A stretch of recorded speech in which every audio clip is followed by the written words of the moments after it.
કેટલાક ડાઈ કરે, ઉપરના ડુંડા કાળા હોય છે અને મૂળિયા ધોળા નીકળે છે. કેટલાકને વાળ કાળા હોય, મૂછો ધોળી થઈ ગઈ હોય પાણી બહુ પીવું એમાં. તકલીફ આ થાય છે. માણસ માત્ર યુવાન રહેવાનો પ્રયત્ન કરે છે, કોઈને ઘરડા થવું નથી. ગળપણ કોઈને ગમતું નથી. એક નોટિસ મોકલી એ ગમતી નથી. આ જિંદગાની નાની એવી નાની શી કહાની, મહા મોટા ધ્યાની કહે ફાની તો થવાની.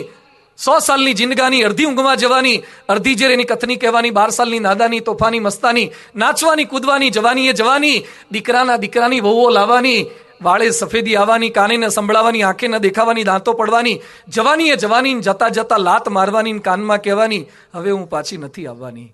જિંદગાની એ જવાની. જે ગાલ પર તમે ક્રીમ લગાવતા હતા ને ક્રીમ લપસી જતી હતી ને, એ યાદ રાખજો, એટલી કરટલીઓ પડશે ને ક્રીમ અંદર હલવાઈ જશે.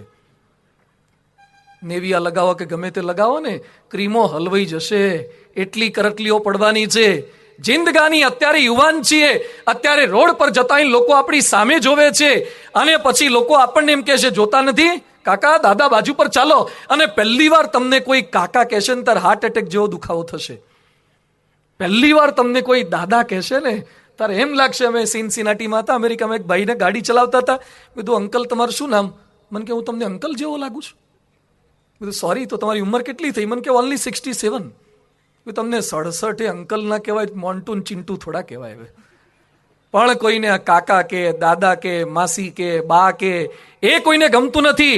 દરેકને યુવાન રહેવું છે અને એ સમયે ગળપણ કોઈને ગમતું નથી. એટલે કવિનું ખૂબ સુંદર પદ છે. નરસિંહ મહેતા અતિ અદ્ભુત પદ ગાય છે.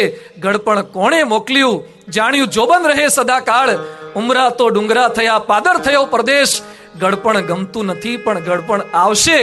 ગળપણને કઈ રીતે સુધારી શકાય એની વાતો પણ તુલસીદાસજી ખૂબ સુંદર રીતે કરી રહ્યા છે. જાણ્યું જોબન રહે સદાકાળ. ગળપણ કોણે મોકલ્યું. જાણ્યું જોબન રહે સદાકાળ. ગળપણ કોણે મોકલ્યું. જાણ્યું જોબન રહે સદાકાળ. ગળપણ કોણે મોકલ્યું. જાણ્યું જોબન રહે સદાકાળ. ગળપણ કોણે મોકલ્યું.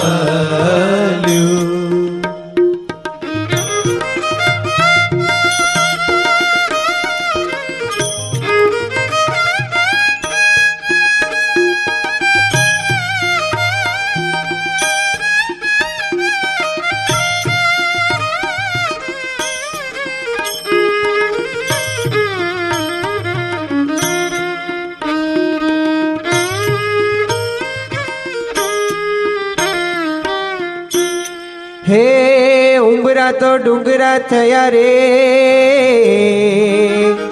પાદર થયો પરદેશ.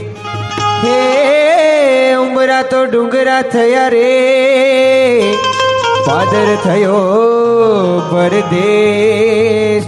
ગોળી તો ગંગા થઈ રે, ગોળી તો ગંગા થઈ રે. અંગે ઉજળા થયા છે કેશ. ઘડપણ કોણે મોકલ્યું. જાણ્યું જોબન રહે સદાકાળ. ઘડપણ કોણે મોકલ્યું.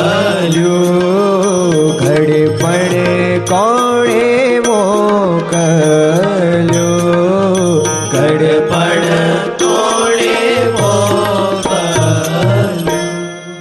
વૃદ્ધાવસ્થાને કદાપી અટકાવી શકાતી નથી, સુધારી ચોક્કસ શકાય છે. કેટલાક લોકોને ગળપણ ન ગમે, પ્લાસ્ટિક સર્જરી કરાવે. વૃદ્ધાવસ્થા દૂર કરવા માટે બોટોક્સને જાત જાતની ફેશિયલ સર્જરી કરાવે.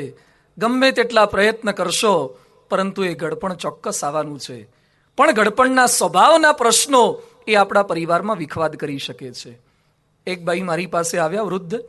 મને કે સ્વામી, મારો દીકરો મારી સાથે અન્યાય કરે છે. મેં શું કર્યું? મને કે મારું નામ કાઢી નાખ્યું. તું ક્યાંથી? રેશન કાર્ડમાંથી. મને કે એમાંથી તો કેમનું નીકળે? મેં તો મારું નામ ક્યાંથી કાઢ્યું? મને કે વાસણ પર મારું નામ નથી લખતો. આ પરિવારમાં ઝઘડો થયો. અને આપણી ગુજરાતીની આ ટિપિકલ સ્ટાઇલ છે, રકાબી પર નામ હોય સ્ટીલની, વાડકી પર નામ હોય, કોકના ઘેર છુંદો દીધો હોય તો હોધીને વાડકી પાછી લઈ આવે. એ વાસણ પર નામ લખે એટલે મેં કીધું વાસણ પર નામ નથી લખતા? મેં એના દીકરાને બોલાવ્યો કે ભાઈ તારા બાપુજીનું નામ નથી લખતો? મને કે સ્વામી લખું છું, થોડા વાસણ લઈ આવો, અમારે આવા ખેલઈ કરવા પડે છે. બાપ દીકરા બંનેને બોલાયા, વાસણ પર નામ લખ્યું જ તું, પટેલ સુરેશભાઈ ડાયાભાઈ.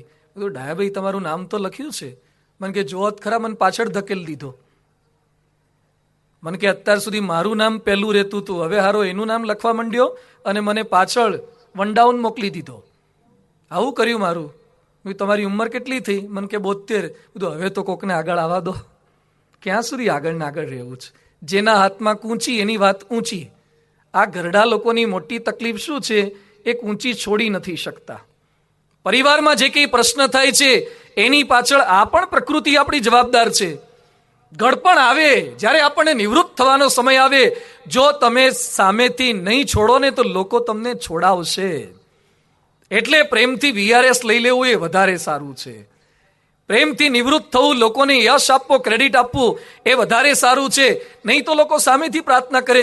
એક ભાઈના ઘરે મેં ગયા અને છોકરો મને કે સ્વામીજી પ્રાર્થના કરો ને બાપુજી સુખિયા થાય.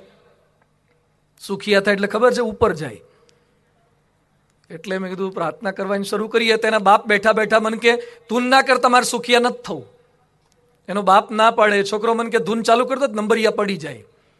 બાપ ના પાડે ને છોકરો ધૂન કરાવડાવે. બધું શા માટે સુખિયા થવાનું તમે કહો છો ને ના પાડે છે? એ કે સ્વામી બાપુજીને તકલીફ બહુ પડે છે. એના બાપ કે સ્વામી મને તકલીફ નથી પડતી, મને હાચવતા એને તકલીફ પડે છે. સગા બાપ માટે આવી ધૂન કરાવડાવે. ક્યાંક દીકરાઓની ખામી છે, પણ પેરેલલ મા બાપના પણ કંઈક વાંક છે. આપણા કેટલાક વિચિત્ર સ્વભાવ હોય, એને લીધે આપણે ઘરની અંદર લોકો સાથે હેત પ્રેમથી રહી નથી શકતા. કેટલાક પરિવારની અંદર નથી સાચવતા, તો વૃદ્ધોનો વાંક છે. એક પુસ્તક બહાર પાડવા જેવું છે, વૃદ્ધોએ વિકસાવેલી દુઃખી થવાની કળા. વૃદ્ધોએ વિકસાવેલી દુઃખી થવાની કળા. એને ઊંઘ ના આવે એટલે હવારના પોરમાં 4:30-5 વાગ્યાના ઉઠી જાય, નળ ચાલુ કરી દે, લાઈટો ચાલુ કરી દે, ડોલ ટમ્બલર ખખડાઈ કરે. હવે તમને ઊંઘ નથી આવતી, જુવાન જોતને ઊંઘવા દો. આ મોટી તકલીફ આ છે. રહે છે દીકરાના ઘેર અને જે કંઈ પૈસા ભેગા થાય એ દીકરીને છોકરાઓને મોકલાવે. પછી ક્યાંથી દીકરાની વહુ ન ગમે? અને દીકરોને દીકરાની વહુ ક્યાં દીવ દમણ ગોવા ફરવા જતા હોય ત્યારે 70 વર્ષે એ તૈયાર થઈ જાય કે અમને લઈ જાઓ. તેમને દરિયામાં ડૂબકા ખોડો લઈ જવાય. દર વખતે ભેગા ના જવાય. હવે ખબર પડવી જોઈએ કે પરિવારની અંદર વૃદ્ધ થયા પછી લોકોનો પ્રેમ કરી રીતે જીતી શકાય. એક વૃદ્ધ ખૂબ શાંતિથી પરિવારમાં રહેતા હતા, કોઈને નડતા નહોતા. એટલે કોઈકે પૂછ્યું તમારી સફળતાનું રહસ્ય શું છે? એને બહુ સુંદર વાત કરી. પૂછે એટલું કહું, પીરસે એટલું ખાવું. ધ્યાનથી સાંભળજો વૃદ્ધો બધા. પૂછે એટલું કહું, પીરસે એટલું ખાવું, આપે એટલું લઉં ને મોકલે ત્યાં જવું.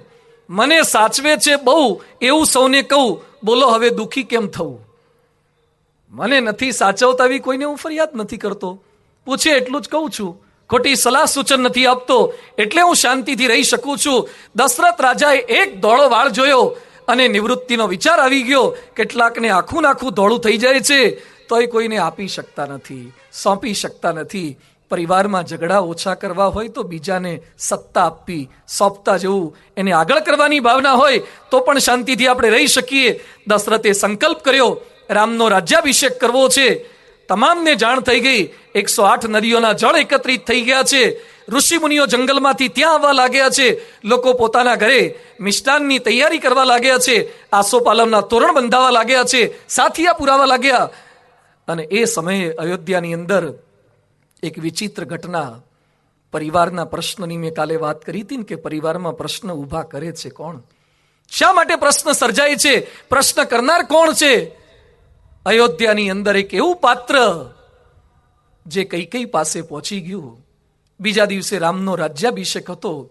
દશરથ આ સમાચાર લઈને હજુ કૈકેયી પાસે પહોંચે એ પેલા મંથરા એ કૈકેયી પાસે પહોંચી ગઈ. મંથરા એ અયોધ્યાનું પાત્ર નથી, એ કૈકેયી કરિયાવરમાંથી લઈને આવેલું પાત્ર છે.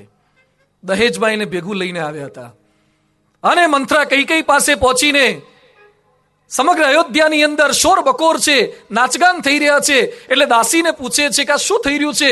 અરે રામનો રાજ્યાભિષેક છે, જા તું કૌશલ્ય પાસે, ખાલી આટલા સમાચાર આપીશ તો પણ તને સુવર્ણનો હાર બક્ષિસ રૂપે આપી દેશે. પણ રામના રાજ્યાભિષેકના સમાચાર તો ગુમડું ફોડીને ઉપર તણખો મૂકે એમ મંથરાને ડંખ્યા. મંથરા પહોંચી ગયા કૈકેયી પાસે. ભરત માતુ પહી ગઈ બિલખાની, કાન મની હસી ક હસી રાની, ઉતરો ન દેઈ ન લઈ ઉસાસુ, નારી ચરિતકારી ડારી આંસુ. એ મંથરા કૈકેયીને ત્યાં પહોંચી અને આંખમાંથી આંસુ સારવા લાગી. રોજ તો મંથરા કંઈક ને કંઈક બોલે, બોલકી હતી, વઢકણી હતી, એકદમ શાંત અને આંખમાંથી આંસુ સારે.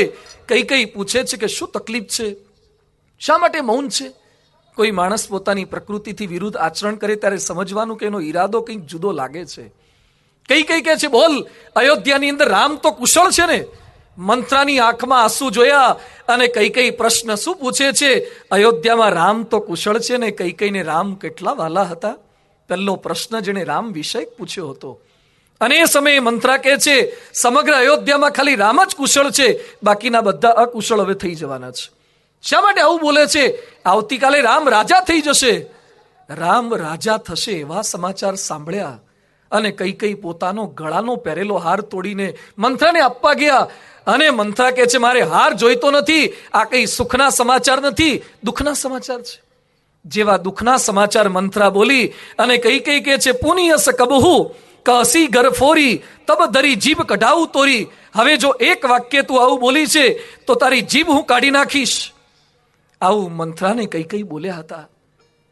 કૈકેયીને ભરત કરતા પણ રામ ખૂબ પ્રિય હતા. કૈકેયી ભગવાનને એવી પ્રાર્થના કરતા કે ભગવાન જો મને નવો જન્મ આપે અને મારા દીકરા તરીકે કોઈને જન્મ આપે તો ભરત નહીં પરંતુ રામ મારા પુત્ર થાય. એટલા વાલા કૈકેયીને રામ હતા.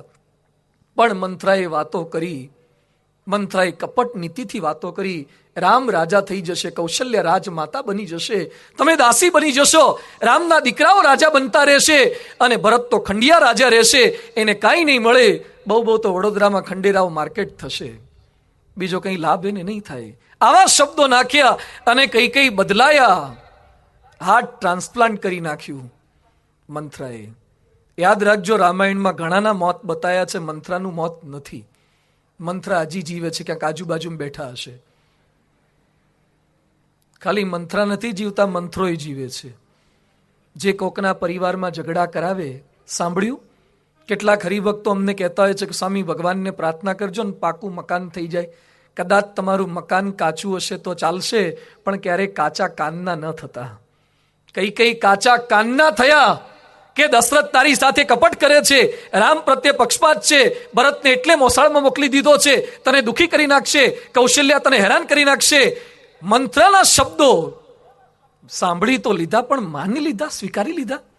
આપણી મોટી તકલીફ આ છે, ટેલિવિઝનનો ખર્ચો આપણે કરવાનો, રાખવાનું આપણા ઘરમાં અને રિમોટ કંટ્રોલ વેવાઈના ઘેર આપવાનું, રિમોટ કંટ્રોલ પડોશીના ઘરમાં આપવાનું. બેઠો બેઠો આપણી ચેનલ એ બદલ્યા કરે. ટીવી તમે રાખો છો તો રિમોટ પણ તમારા હાથમાં રાખો. તમારા ઘરમાં ઝઘડા કરાવવાનો કંટ્રોલ કોઈક બીજાના ઘરમાં ના આપો. કોઈક આપણને એમ કે તમારા માટે તમારા સાસુ આમ બોલતા હતા અને તરત જ ગૂગલ સર્ચ એન્જિન ચાલુ થઈ જાય કે કોણ કોણ હતા બીજા, ક્યારે ક્યારે આવું બોલ્યા હતા. તમારી પાસે કોઈ પ્રૂફ નથી, છતાં પણ કોઈકની વાત શા માટે માની લઈએ છીએ? કઈ આટલા મજબૂત હતા છતાં પણ માની બેઠા. એટલે ભગવાન સ્વામિનારાયણ કહે છે સારંગપુરના 18માં કે ક્યારેક કુસંગ તો કરવો જ નહીં, કુસંગ ન કરવો. તમે ગમે તેટલા સારા હો છતાં પણ ખરાબ માણસોની સાથે ન બેસવું, ખરાબ વ્યક્તિઓનો સંગ ન કરવો. એકવાર જ્યોતિષનું જોવાનું કામ કરે, એની પાસે 4 ચોર આવ્યા. ચોર કે છે ભાઈ મુહૂર્ત કાઢી આપો ને. જ્યોતિષ કે છે એનું લગ્નનું કે વિધિનું વાસ્તુનું. ના કે અમારે ધાડ પાડવી છે એનું. સારું ચોગડું જોઈ આપો ને કે મોટો માલ મળે, સંપત્તિ મળે. જ્યોતિષ કે આવા મુહૂર્ત અમે જોતા નથી, ચોરીના કઈ મુહૂર્ત હોતા હશે. ચોર લોકો કે સમજો ને જે કઈ મળશે એમાંથી 10મો ભાગ તમને આપશું. જ્યોતિષે સરસ મજાનું મુહૂર્ત જોઈ આપ્યું, ચોરી કરી 10મો ભાગ એને ભાગમાં આવી ગયો. બીજી વાર ચોર પાછા ત્યાં પહોંચ્યા કે મહાત્મા પેલું મુહૂર્ત સારું હતું, જ્યોતિષ મહારાજ ફરીથી નવું મુહૂર્ત જોઈ આપો. જ્યોતિષે ના પાડી કે ફરીથી પાપનો ધંધો નથી કરવો, આ વખતે ભાઈ 20% આપશું, કરી આપો ને. જ્યોતિષ તૈયાર થઈ ગયા. 2-3 વાર આવું થયું. જ્યોતિષે વિચાર કર્યો એ લોકો અહીંયા આવે, આપણે મુહૂર્ત જોઈએ, ચોરી કરે એમાંથી આપણને 10 ને 20 મળે, એના કરતાં જ આપણે જ મુહૂર્ત જોઈને આપણે ચાલુ ના કરીએ. જ્યોતિષે આખી લાઈન બદલી નાખી, ધંધો બદલી નાખ્યો. આવા માણસોના સંપર્કમાં તમે રહો ને, તમને બગાડી નાખે.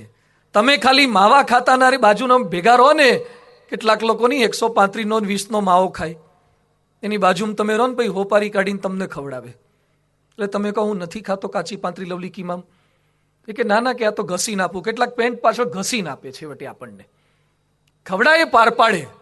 આવા માણસોના સંગે તમને પીવડાવે, તમને ખવડાવે, આવા વ્યક્તિઓનો કુસંગ થોડોક દૂર રાખજો. જુગાર રમતા હોય ને ત્યાં ઉભાઈ ના રહેવું, કારણ કે એ લોકોને તો પોલીસ આવે ને ભાગવાની ટેવ હોય ને તમારે ટેવ ના હોય ને પહેલી વાર ઉભાઈને હલવાઈ તમે જાઓ. એ લોકોને રોજનું થયું હોય. જુગાર રમે ત્યાં ઉભા ન રહેવું, દારૂ પીતા હોય ત્યાં જવું નહીં. આ વાતાવરણની અસર છે, ભલભલા માણસને બગાડી નાખે. વાતાવરણ થકી ચેતતા રહેવાનું છે. વ્યક્તિનો કુસંગ, વાતાવરણનો કુસંગ, વાંચનનો કુસંગ, આ બધા કુસંગ આપણને નડી શકે છે. કેળાને તમે સુધારીને પ્લેટમાં મૂકો, કેળું સફેદ હોય છે, પણ થોડાક કલાક વીતેને કેળું કાળું પડી જાય છે. કેળાને કાળું નહોતું પડવું, વાતાવરણની અસર થાય છે. એમ આપણે જન્મ્યા ત્યારે ખરાબ નહોતા, વાતાવરણની અસર આપણને ખરાબ કરી નાખે છે. એટલે આવા પારાયણ જેવા માહોલમાં બેસવું, મંદિરના સંગમાં રહેવું, સંતોના સમાગમમાં રહેવું, રામાયણ ભાગવત ઉપનિષદ જેવા શાસ્ત્રો વાંચવા, રામાયણ જેવા ગ્રંથો વાંચવા. એકવાર બોમ્બેના રેલવે સ્ટેશન પર એક દાદા દાદી બેઠા બેઠા રામાયણ વાંચતા હતા. મોટી ઉંમરના દાદા દાદી. એમાં એક નવ યુવાન તાજા લગ્ન કરીને હનીમૂન કરવા માટે નીકળ્યો છે. એમાં રેલવે પ્લેટફોર્મ પર એ આવ્યો, દાદાને રામાયણ વાંચતા જોયા. દાદા દાદી બેઠા બેઠા ગિરધરકૃત રામાયણ વાંચે. એટલે એને દાદા દાદીને જોયા પછી કે શું રામાયણ વાંચો છો? 21 લાખ વર્ષ પહેલાની સ્ટોરી આજે વાંચવાની? સવારનું છાપું સાંજે ન વંચાય, આખર તારીખનું થઈ જાય. આ 21 લાખ વર્ષ થઈ ગયા, એનું એ વાંચો છો? આ વાંચો, ચિત્રલેખા અભિયાન વાંચો, ઇન્ડિયા ટુડે વાંચો, ટાઈમ્સ ઓફ ઇન્ડિયા વાંચો, આ તાજા સમાચાર વાંચો. પેલા માલિયા સાહેબ લંડન જતા રહ્યા છે, સુબ્રતો રોયની હજી નીકળવાની તૈયારી નથી. અત્યારે અનામત આંદોલન ચાલે છે અને મનાવવાના પ્રયત્નો ચાલી રહ્યા છે. અત્યારે સોનીની હડતાલ ચાલે છે, જોઈએ ક્યાં સુધી ચાલે છે. આ બધું વાંચો, વર્તમાન પ્રવાહોથી વાકેફ તમે રહો. આ રામાયણને મંત્રાને કહીને આપણે શું વાંચવાનું 21 લાખ વર્ષ પછી? દાદા કે તું તારે વાંચ ચિત્રલેખાને અભિયાન, અમારા રામાયણ હારું છે. બોમ્બેની ટ્રેન આવી, અને બોમ્બેની ટ્રેન તો કેટલી સ્પીડમાં આવે ને થોડીક સેકન્ડ ઊભી રહે, અને ટ્રેનની દરવાજામાંથી માણસો જાણે ઘઉંની કોઠીમાંથી દાણા નીકળે ને એમ માણસો નીકળે. એટલા માણસો નીકળ્યા અને બધા ચડ્યા. એમાં દાદા દાદી ચડ્યા. દાદા ચડીને પછી જોતા હતા પેલો છોકરો પરસે રેબજબ થઈ ગયેલો 25 વર્ષનો. દાદા કે શું થયું? એ કે ટ્રેન ઉપડી ગઈ, સ્પીડ પકડાઈ ગઈ, પ્લેટફોર્મ પૂરું થઈ ગયું ને હવે ખબર પડી કે મારી ઘરવાળી નીચે રહી ગઈ. દાદા કે બેટા એટલે હું કહેતો હતો કે રામાયણ વાંચવું જોઈએ. અલા પણ રામાયણ ને ઘરવાળી નીચે રહી ગઈ, એને ક્યાં પટ્ટો ને ક્યાં પુલી, ક્યાં લેવા દેવા જ? બેટા તે રામાયણ વાંચ્યું હોત ને, રામાયણમાં ઉલ્લેખ આવે છે રામ સીતા લક્ષ્મણ જંગલમાં જતા હતા, એમાં ગંગા નદી પસાર કરવાની આવી ત્યારે નાવિક બેસવા માટે રામને આગ્રહ કરે છે. રામે પહેલા સીતાને બેસાડ્યા, પછી રામ ચડ્યા. જો કે મેં તારા 70 વર્ષના દાદીને ચડી દીધા ને તું હારા 22 ની નીચે ભૂલીને આવ્યો. રામાયણ વાંચ્યું હોત ને તો તને આટલી ગતાગમ તો પડત. થોડાક શાસ્ત્રોના સંપર્કમાં તો રહો. બધી વાતો આપણા શાસ્ત્રોમાં લખેલી છે. એ ગીતા, રામાયણ, ભાગવત, ઉપનિષદ, વચનામૃત, શિક્ષાપત્રી, સ્વામીની વાતો ક્યારેક વાંચીએ, એમાંથી આપણને પ્રેરણા પ્રાપ્ત થાય. કઈ કાચા કાનના થયા, એને સંતોની વાતો ન સાંભળી, એને આવી મંત્રાની વાતો સાંભળી અને કઈને તાલીમ આપી દીધી, કોપ ભુવનમાં મોકલી દીધા. રાજ્યાભિષેકના આગલા દિવસે દશરથ રાજા કઈના કક્ષમાં ગયા, જોયું તો કઈ ના મળ્યા. અને એ સમયે દશરથ દાસીને પૂછે છે મંથરાને કે કઈ ક્યાં ગયા છે? અને એ સમયે મંથરા કહે છે કઈ કોપ ભુવનની અંદર ગયા છે. કોપ ભુવન છે. રાજાઓના દરબારની અંદર જ્યારે રાણી ગુસ્સે થાય, જ્યારે રાણી રિસાઈ જાય, ત્યારે કોપ ભુવનમાં જતા. એટલે રાજાને પહેલેથી એક્સરસાઇઝ કરવાની ખબર પડે કે મનાવવા માટે કેટલી નેટ પ્રેક્ટિસ કરવી પડશે. હવે એ લોકો તો બંગલા મોટા ને મહેલ મોટા એટલે કોપ ભુવન જુદા રાખે. આપણે 2 BHK ના મકાનમાં કોપ ભુવન જુદું ક્યાં રાખવું? આપણે તો રસોડું એક વાર કોપ ભુવન થઈ જાય, ડ્રોઈંગ રૂમ એ કોપ ભુવન થઈ જાય, બેડરૂમ એ કોપ ભુવન થઈ જાય, અને પારાયણ છૂટ્યા પછી જો તમારે ત્યાં બાઇક સુધી પહોંચવામાં મોડું થાય ને તો એમાંય કોપ ભુવન થઈ જાય. ગમે ત્યારે કોપ ભુવન આપણે ભેગું લઈને જ ફરતા હોય. અહીંયા કઈ કઈ કોપ ભુવનની અંદર જઈને પહોંચી ગયા છે. દશરથ ત્યાં પહોંચ્યા. રામાયણ કહે છે કે મંથરા પહોંચી એ પહેલા દશરથ જો કઈ કઈના દરબારમાં પહોંચી ગયા હોત તો આ દુઃખદ ઘટના ન બની હોત. કુસંગ પહોંચે એ પહેલા સત્સંગ ત્યાં પહોંચવો જોઈએ. કઈ કઈ જમીન પર સૂતા છે કોપ ભુવનની અંદર, વાળ બધા વેર વિખેર કરી નાખ્યા છે. અને એ સમયે દશરથ ત્યાં પહોંચીને આવી હાલત જોઈ. દશરથ એમને મનાવવાના પ્રયત્ન કરે છે કે શું થયું તમને? પણ મંથરાએ તાલીમ આપેલી હતી એટલે કાંઈ જ બોલતા નથી. દશરથ કહે છે કોઈ આંગળી ચીંધી હોય તો હાથ કાપી નાખું, કોઈએ કુદ્રષ્ટિ કરી હોય તો એની આંખ ફોડી નાખું, કોઈ અપશબ્દ બોલ્યો હોય તો એની જીભ કાપી નાખું. બોલો તમને કોઈએ શું કર્યું છે? કઈ કઈ હજુ કઈ નથી બોલતા. બોલો તમારા માટે હું બધું જ કરવા તૈયાર છું. નારી આગળ નિર્લજ થઈને બીતો બીતો બોલે, હડક લાવે હસી બોલાવે, કરે તરણને તોલે રે. બાર સાહેબ થઈને ફરતા હોય પણ ઘરમાં જાય ત્યારે કેવી હાલત થઈ જાય છે. અહીંયા કઈ કઈ જમીન પર સૂતા છે અને દશરથ આજીજી કરી રહ્યા છે. એ સમયે દશરથ કહે છે બોલો તમારા માટે હું બધું જ કરવા માટે તૈયાર છું. અને કઈ કઈ જોયું કે હવે તૈયાર થયા છે અને કઈ કઈ કહે છે કે તમે પ્રતિજ્ઞા લો, હું જે માગીશ એ ચોક્કસ મને આપશો. આ કે હું પ્રતિજ્ઞા લઉં છું. જૂઠે હું હમી દોષ જની દેહું, રઘુકુલ રીતિ સદા ચલી આવી, પ્રાણ જાય અરુ બચન જાય. હું રઘુકુળના સોગંદ ખાઈને કહું છું જે પ્રતિજ્ઞા લઈશ, જે માગીશ તું મારી પાસે એ ચોક્કસ હું તને આપીશ. અને એ સમયે જે વરદાને રામાયણની ઘટના બદલી નાખી. કેવા વિચિત્ર વરદાન! ન કેવળ વરદાન પણ પરિવારમાં એક વ્યક્તિની માગણી, એક સ્ત્રીની માગણી, એક માતાની માગણી, એક પિતાની માગણી પરિવારમાં કેવો વિખવાદ સર્જી શકે છે. એ વખતે કઈ કઈ દશરથ રાજા પાસે કયા પ્રકારની માગણી કરે છે ગોસ્વામી તુલસીદાસજી એ ઘટનાને વર્ણવતા ગાય છે.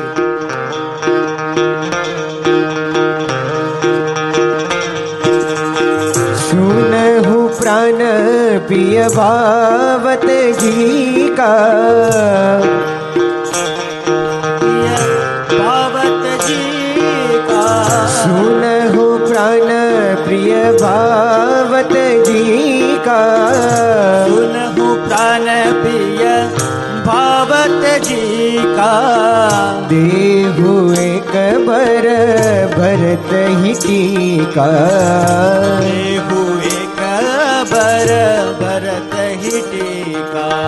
मागौ दूसर बर कर जोरी, मागहु दूसर बर कर जोरी, मागौ दूसर बर कर जोरी, मागौ दूसर बर कर जोरी. पुर बहुनाथ मनोरथ मोरी, पुर बहुनाथ मनोहर मोरी. तापस बेस विशेष उदासी, तापस बेस विशेष उदासी, तापस बेस विशेष उदासी, तापस बेस विशेष उदासी. 14 बरस रामो वनवासी, 14 बरस रामो वनवासी, 14 बरस रामो वनवासी, 14 बरस रामो वनवासी. દશરથ રાજા જેવી બે વરદાન માંગવાની વાત કરે છે ને કઈ કઈ એ સમયે ભારત વર્ષના ઇતિહાસમાં જે બે માંગણીએ ભારતની કરવટ બદલી નાખી, જે પરિવારને વિચ્છેદિત કરી નાખ્યું, જે પરિવારની અંદર સંપની ભાવના એને વેર વિખેર કરી નાખી, એ કઈ કઈના બે વરદાન માંગતા કઈ કઈ પ્રથમ વરદાન માગે છે કે મારા દીકરા ભરતનો રાજ્યાભિષેક થાય. રામે જેવી આ વાત સાંભળી કે આવતીકાલે તો રામનો રાજ્યાભિષેક અને ભરતનો રાજ્યાભિષેક કરી રીતે. હજુ તો આ દુઃખદ ઘટના, આ દુઃખદ માગણીને સહન કરી ના કરી ત્યાં તો કઈ કઈ બીજું વરદાન માંગતા કે છે તાપસ બેશ વિશેષી ઉદાસી.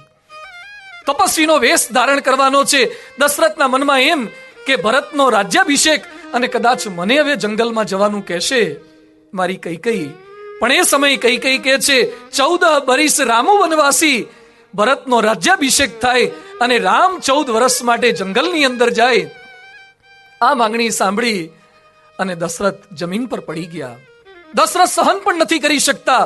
દશરથ આજીજી કરીને ફરીથી પાછા ઊભા થઈ કૈકેયીને કહે છે, કૈકેયી તું મારી સાથે મજાક કરી રહી છે ને? કૈકેયી તને રામ વાલા છે, તું રામ માટે આવું કઈ રીતે માગી શકે? અરે ભરતનો રાજ્યાભિષેક હું સહન કરી લઉં, પણ રામ જંગલમાં જાય એવું તારા મનમાં સંકલ્પ કરી તે થઈ શક્યો? કૈકેયી તને યાદ નથી? એકવાર તે મારી પાસે સરસ મજાનો મહેલ બનાવડાવ્યો. મહેલ બનાવ્યા પછી મેં તને ચાવી અર્પણ કરી ત્યારે તે મને એમ કીધું કે મહેલ મેં મારા માટે નથી બનાવ્યો, મારો રામ લગ્ન કરીને પાછા આવે એટલે રામ અને સીતાને આપવા માટે મેં મહેલ બનાવ્યો છે. તે તારા દીકરા ભરતને મહેલ ના આપ્યો, પણ તે રામ અને સીતાને મહેલ આપી દીધો. કઈ યાદ કર, જ્યારે રામ અને લક્ષ્મણને ભરત અને શત્રુઘ્ન રમીને પાછા આવે ત્યારે ભરત આવી ગયો હોય પણ રામ ના આવ્યો હોય તો તું ક્યારે ભોજન નહોતી કરતી. હંમેશા તું મને કહેતી કે ભરત કરતા પણ રામ મને વિશેષ વાલો છે. આટલા વાલા રામને તું જંગલમાં શા માટે મોકલવા તૈયાર થાય છે? કઈ સાચું બોલ, કોઈ કે તને ચડાવી લાગે છે? કઈ તારા મનની આ મુરાદ કોણે બદલી નાખી? તું કહેતી હોય તો હું જંગલમાં જઉં, હું વર્ષો સુધી જંગલમાં રહીશ, આજીવન જંગલમાં રહીશ, પરંતુ રામ અને લક્ષ્મણ તો મારી બંને આંખો છે, એને જંગલમાં મોકલવાની આવી ભારે માગણી તું મારી સમક્ષ ન કરીશ, હું નહીં આપી શકું. અને એ સમયે કઈ દશરથ રાજા સાથે જે વર્તન કરે છે, રઘુકુલ રીતિ સદા ચલી આવી, મારી આગળ તમે મોટા ઉપાડે વાતો કરતા હતા ને શા માટે ડગી ગયા? જો આ મારા વરદાન પૂર્ણ નહોતા કરવા તો મને 2 વરદાન આપવાની વાત કેમ કરી હતી? મેં જે કીધું છે એમ જ થશે, આમાં એક શબ્દનો પણ ફેરફાર નહીં થાય. પરિવારમાં ઝઘડો થયો, દુઃખ આવ્યું, એનું કારણ કૈકેયીની હઠ છે. કાલે આપણે ઉલ્લેખ કર્યો હતો પરિવારના ઝઘડા કેમ થાય છે. એક વ્યક્તિની હઠ. બ્રહ્મ સ્વરૂપ યોગીજી મહારાજ કહેતા, મૂર્ખ મગરને મકોડો પકડતા આવડે પણ એને છોડતા ન આવડે. એકવાર પકડે પછી છોડી નથી શકતા. મોહમ્મદ અલી જીણા જેણે પાકિસ્તાનના બાગલા કરાવ્યા, એ મોહમ્મદ અલી જીણા ચીરૂટ પીતા હતા. એકવાર એમના હાથમાંથી ચીરૂટ નીચે પડી ગઈ. એમના આસિસ્ટન્ટ વાંકાવળીને ચીરૂટ લેવા માટે ગયા. મોહમ્મદ અલી જીણાએ ના પાડી. પોતાના બૂટની એડીથી ચીરૂટ કચડી નાખીને બોલ્યા, પોતે શું બોલ્યા? જીણા કેન બ્રેક કાન્ટ બેન્ડ. જીણા તોડી શકે છે પણ વળી શકતા નથી. કેટલાકના મનની અંદર આ ભાવના હોય છે, સંબંધો તોડી શકે પરંતુ પોતે વળી નથી શકતા, જતું નથી કરી શકતા. એકવાર મનમાં જે હઠ લીધી, કૃષ્ણ સમજાવે છે દુર્યોધનને કે પાંડવો એ તારા ભાઈ છે, અડધો ભાગ એમને આપી દે. દુર્યોધન નથી માનતો. કૃષ્ણ ક્યાં સુધી કોમ્પ્રોમાઇઝ કરે છે? કૃષ્ણ કહે છે કેવળ 5 ગામ આપ, 5 પાંડવના દરેકના 1 ગામ, બાકીનું આખું રાજ્ય તું રાખ. અને એ સમયે દુર્યોધન કહે છે, સૂચક ગ્રેણ નૈવ દાસ્યામી, 100ની અણી પર રે એટલી જમીન પણ હું યુદ્ધ કર્યા વગર નહીં આપી શકું. શું લઈને ગયો? કેટલી જમીન લઈને ગયો? કૃષ્ણનું કહ્યું માની ગયા હોત તો? આજે જે કઈ પ્રશ્ન થાય છે, હઠના પ્રશ્નો છે, જીદના પ્રશ્નો છે. હું કહું એમ થવું જોઈએ, મારું ધાર્યું થવું જોઈએ. મેં એકવાર નક્કી કર્યું પછી જતું ન કરી શકું. અમે અમદાવાદ ગયા હતા 1999ની સાલમાં. એક બાળક એના પિતા સાથે આવ્યો. એને ઉપર શર્ટ નહોતો પહેર્યો, વ્હાઈટ કપડું વીંટાળેલું હતું. મેં પૂછ્યું કેમ એને શર્ટ નથી પહેરાયો અને ઉપર વ્હાઈટ કપડું વીંટાળ્યું છે? એના બાપ કે તમને બતાવું. એણે એનું કપડું દૂર કર્યું, ઉપરની બધી જ ચામડી દાજી ગયેલી હતી. જોઈ ન શકાય એટલું બેહુદું દ્રશ્ય હતું. તું કેમ કરતા થયું? એ ભાઈએ મને વાત કરી કે સ્વામી અમરાઈવાડી વિસ્તાર બાજુ ન્યૂ કોટન મિલ બાજુ રહું છું, એક સામાન્ય કોટન મિલમાં સર્વિસ કરું છું, 5,500-6 હજારનો મારો પગાર છે, 2 દીકરીઓ, એકનો એક દીકરો ધવલ એનું નામ. અને એકવાર આ જીદે ચડ્યો કે પપ્પા મને સાયકલ લઈ આપો. મેં ના પાડી, બેટા તું જો પ્રાથમિક શાળામાં ભણે છે, આપણી પરિસ્થિતિ નથી સારી, પછી તને સાયકલ લઈ આપીશ. ના મને સાયકલ લઈ આપો.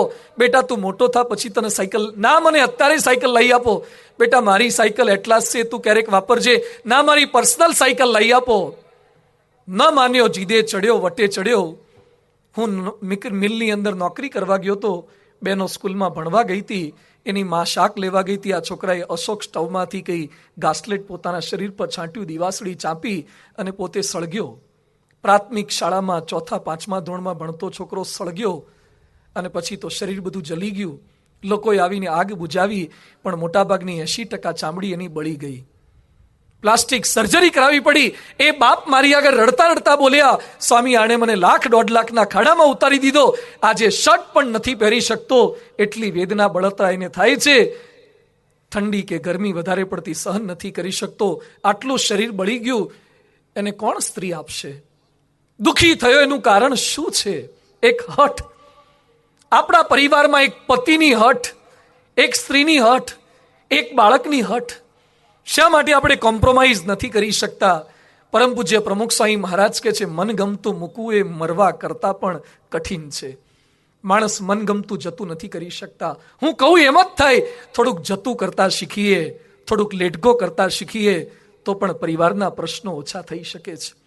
દર વખતે આપણે સાચા હોય એવું ન હોઈ શકે, આપણે પણ ખોટા હોઈ શકીએ. આઈ મે બી રોંગ, હું ખોટો હોઈ શકું છું, આટલો સ્વીકાર કરતા શીખીએ તો પણ શાંતિ થાય. કૈકેયીની જીદ એ રામાયણમાં પ્રશ્ન કરાવે છે, મારી તમારી જીદ પણ આપણા વર્તુળની અંદર પ્રશ્ન કરાવી શકે છે. થોડુંક લેટકો કરતા શીખીએ. કૈકેયીની મલિન વૃત્તિ હતી, મારું સારું થાય અને રામનું ખરાબ થાય. કદાચ મારું સારું થાય એટલું હોત તો વાંધો નહીં, પણ બીજાનું ખરાબ કરીને મારું સારું થાય. દુર્યોધન એકવાર બહુ દુબળો થઈ ગયો, એટલે નારદજીએ પૂછ્યું, શું ભાઈ કેમ તકલીફ છે? કરમિયા થયા છે પેટમાં, પચતું નથી ખાવાનું, ડાયટિંગ કરે છે, કેમ દુબળો થઈ ગયો? એ કે પાંડવો યજ્ઞ કરે છે, વાહ વાહ થાય છે, એમનો જય જયકાર થાય છે, સારું થાય છે, એ હું જોઈ નથી શકતો. કેટલાક લોકો બીજાનો ઉત્કર્ષ જોઈ નથી શકતા. કોકના ઘરમાં ફ્રીજ આવે ને ધુમાડા આપણા ઘેર નીકળે. ભલા ઉસકી કમીઝ મેરી કમીઝ છે જ્યાદા સફેદ કૈસે રીન કા ચમત્કાર. કોકના સફેદ કપડાં પણ લોકો સહન નથી કરી શકતા. કોકનો ઉત્કર્ષ સહન તો કરો. આપણી બાજુમાંથી કોક ગાડી ઓવરટેક કરીને જાય અને કેટલાક લોકો સ્વીકાર નથી કરી શકતા, મને આગળ નીકળી ગયો, આખા રોડ પર મારી આગળ કોઈ ન હોવો જોઈએ, તો ટ્રાફિક પોલીસ થા, પાઇલોટિંગ કર ગામ આખાની ગાડીઓને, પણ મારી આગળ કોઈની ગાડી ન જોઈએ. કોકની ગાડી આગળ જાય અને ઈર્ષામાં ભભૂકી ઉઠે, કોઈકનો ઉત્કર્ષ જોઈ ન શકે. હવે તારી બાજુમાંથી નીકળી એ BMW છે ને તારે ફંટી છે, તો આખો એક્સલેટર પર ચડી જાય ને તો આગળ નહીં જાય. આપણી કેપેસિટી તો જોવી પડે કે નહીં? પણ કોઈનો ઉત્કર્ષ એ સહન નથી કરી શકતા. દુર્યોધનની આ વૃત્તિ, માઇકલ જેક્સનની આ વૃત્તિ, કેટલા પૈસા, કેટલી સત્તા સંપત્તિ. માઇકલ જેક્સને થોડાક વર્ષ પહેલા જીવતો હતો ને તારે એક યજ્ઞ કર્યો હતો. શેના માટે યજ્ઞ? એને 23 જણા નડતા હતા, એને મારી નખાવા માટે યજ્ઞ કરાયો. એક ડચ તાંત્રિક રાખ્યો, એમાં પહેલું નામ હતું સ્ટીવન સ્પીલબર્ગનું, કે મને નડે છે, પતી જવો જોઈએ. આપણે યજ્ઞમાં ઇન્દ્રાએ સ્વાહા કરીએ ને એમ પેલા પાસે આહુતિ અપાવડાવી, સ્ટીવન સ્પીલબર્ગ આએ સ્વાહા. આવા 23 જણાને મારી નાખવા માટે માણસો યજ્ઞ કરે છે.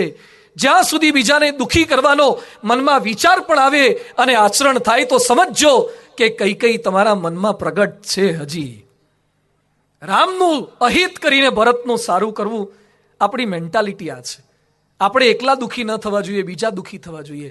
આપણું રિઝલ્ટ ખરાબ આવે ને તો બહુ દુઃખ થાય, પણ 2-5 જણાને રિઝલ્ટ પૂછો ને બીજા બધા નપાસ થયા ને તો આપણું દુઃખ ઓછું થઈ જાય. આપણી આ મેન્ટાલિટી છે. હું એકલો દુઃખી ન થવો જોઈએ. અમેરિકામાં લાઇટ જાય ને એ લોકો પાવર સ્ટેશનમાં ફોન કરે, સબસ્ટેશનમાં, કે ભાઈ શું ફોલ્ટ છે, કેમ લાઇટ ગઈ. જાપાનમાં લાઇટ જાય તો એ લોકો ફ્યુઝ ચેક કરે કે કેમ લાઇટ ગઈ છે. અને આપણા ઇન્ડિયામાં લાઇટ જાય ને તો બાજુવાળાને ઘર ચેક કરે, ભાઈ તમારે ગઈ છે? હા, કે અમે તો શાંતિ થઈ જાય અડધી, કે આપણે એકલાને નથી ગઈ, આખી સોસાયટીને ગઈ છે.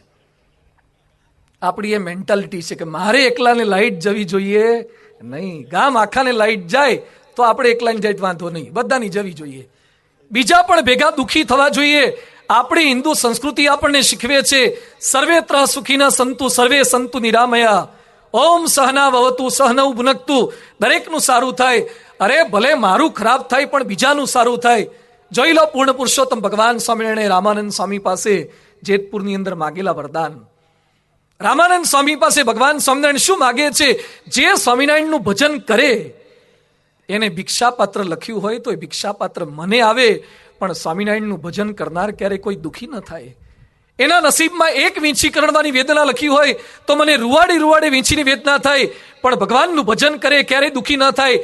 લોકોની વેદના પોતે માગી લે અને બીજોને સુખી કરે. ગાંધીજીએ એક બાઈને ખરાબ કપડામાં જોઈ અને બાઈ કપડાં નહોતી ધોઈ શકતી. શું કરતી હતી? સાડલો પહેરી રાખે અને સાડલાનો બીજો છેડો પાણીમાં બેસીને ધોવે.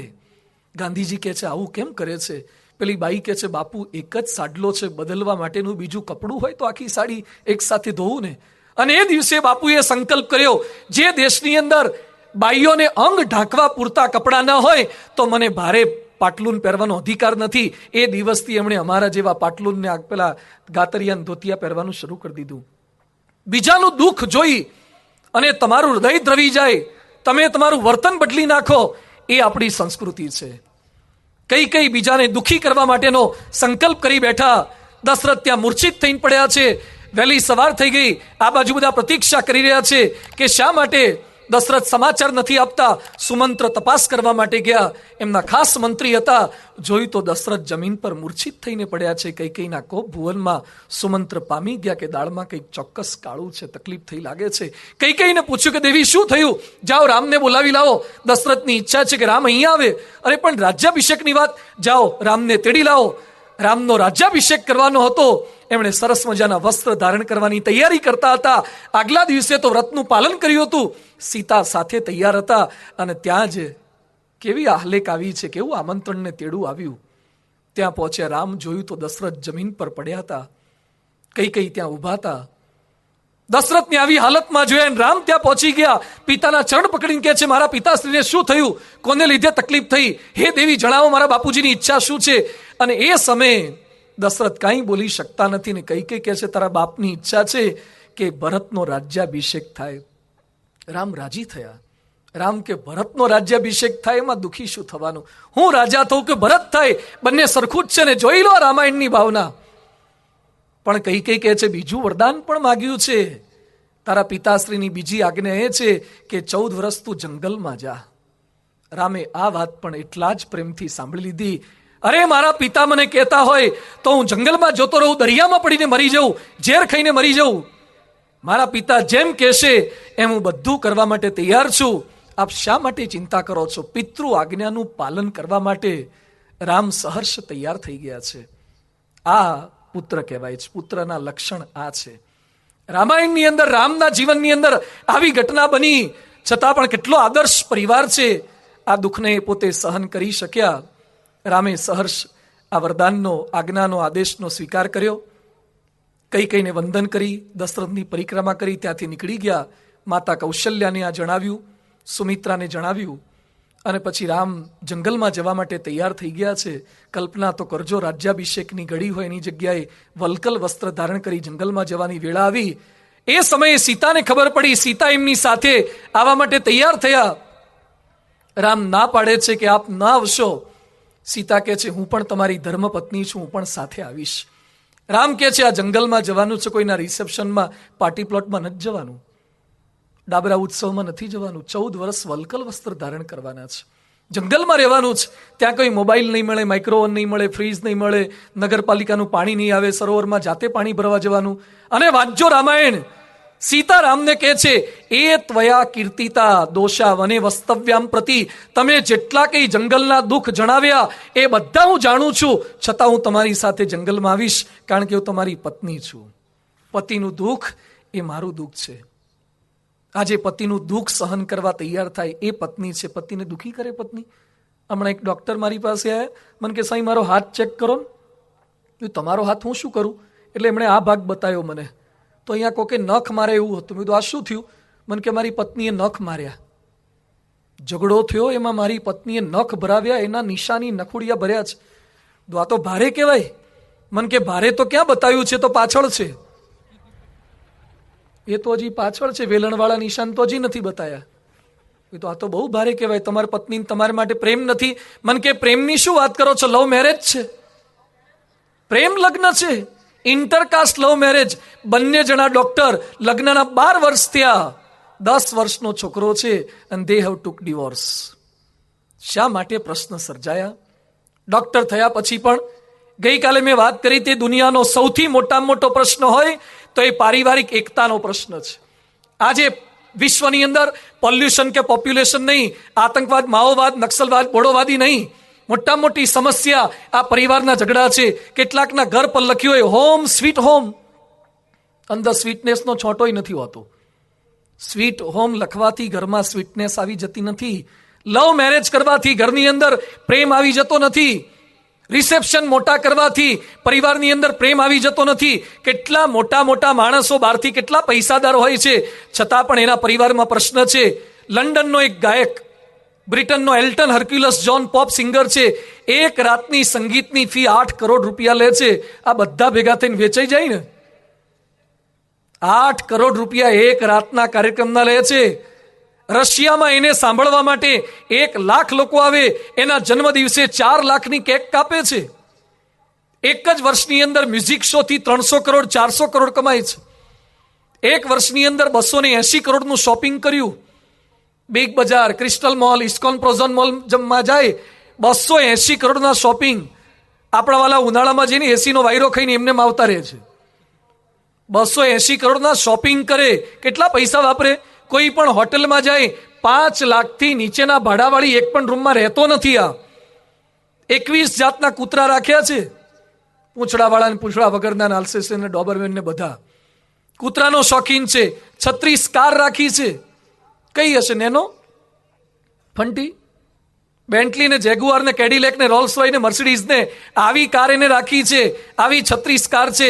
5 ગ્રેમી એવોર્ડ મળ્યા છે. કેટલા પૈસા એની પાસે. અને એની રેકોર્ડિસ્ટ બાઈ, જર્મન રેકોર્ડિસ્ટ બાઈ, એ ગાનારો, પેલી રેકોર્ડિંગ કરનારી, એની સાથે લગ્ન કર્યા અને થોડાક મહિનામાં છૂટાછેડા. જોઈએ હવે. બ્રિટની સ્પિયર્સ, બ્રિટની હ્યુસ્ટન પ્રદેશની ગાયિકા, 55 કલાકમાં છૂટાછેડા. રાજકોટના ડિસ્ટ્રિક્ટ જજ પરીખ સાહેબ છે, ફેમિલી કોર્ટના મળવા આવ્યા હતા. મેં એમને પૂછ્યું, સાહેબ કેટલા વર્ષે છૂટાછેડા થાય? મને કે વર્ષ નહીં, હવે દિવસ કહો. કેટલા દિવસે છૂટાછેડા થાય ને એવો પ્રશ્ન કહો. કેટલા છૂટાછેડા પ્રશ્ન થવા લાગ્યા છે મોટા મોટા માણસોના જીવનની અંદર. સ્ટીવ જોબ્સ, જેણે આઈફોન શોધ્યો છે, જેને આઈપેડ શોધ્યું, જેને આઈટીન શોધ્યું, સ્ટીવ જોબ્સે 1976ની અંદર કંપનીનો પ્રારંભ કર્યો. ખાલી $1000 મૂડી સાથે.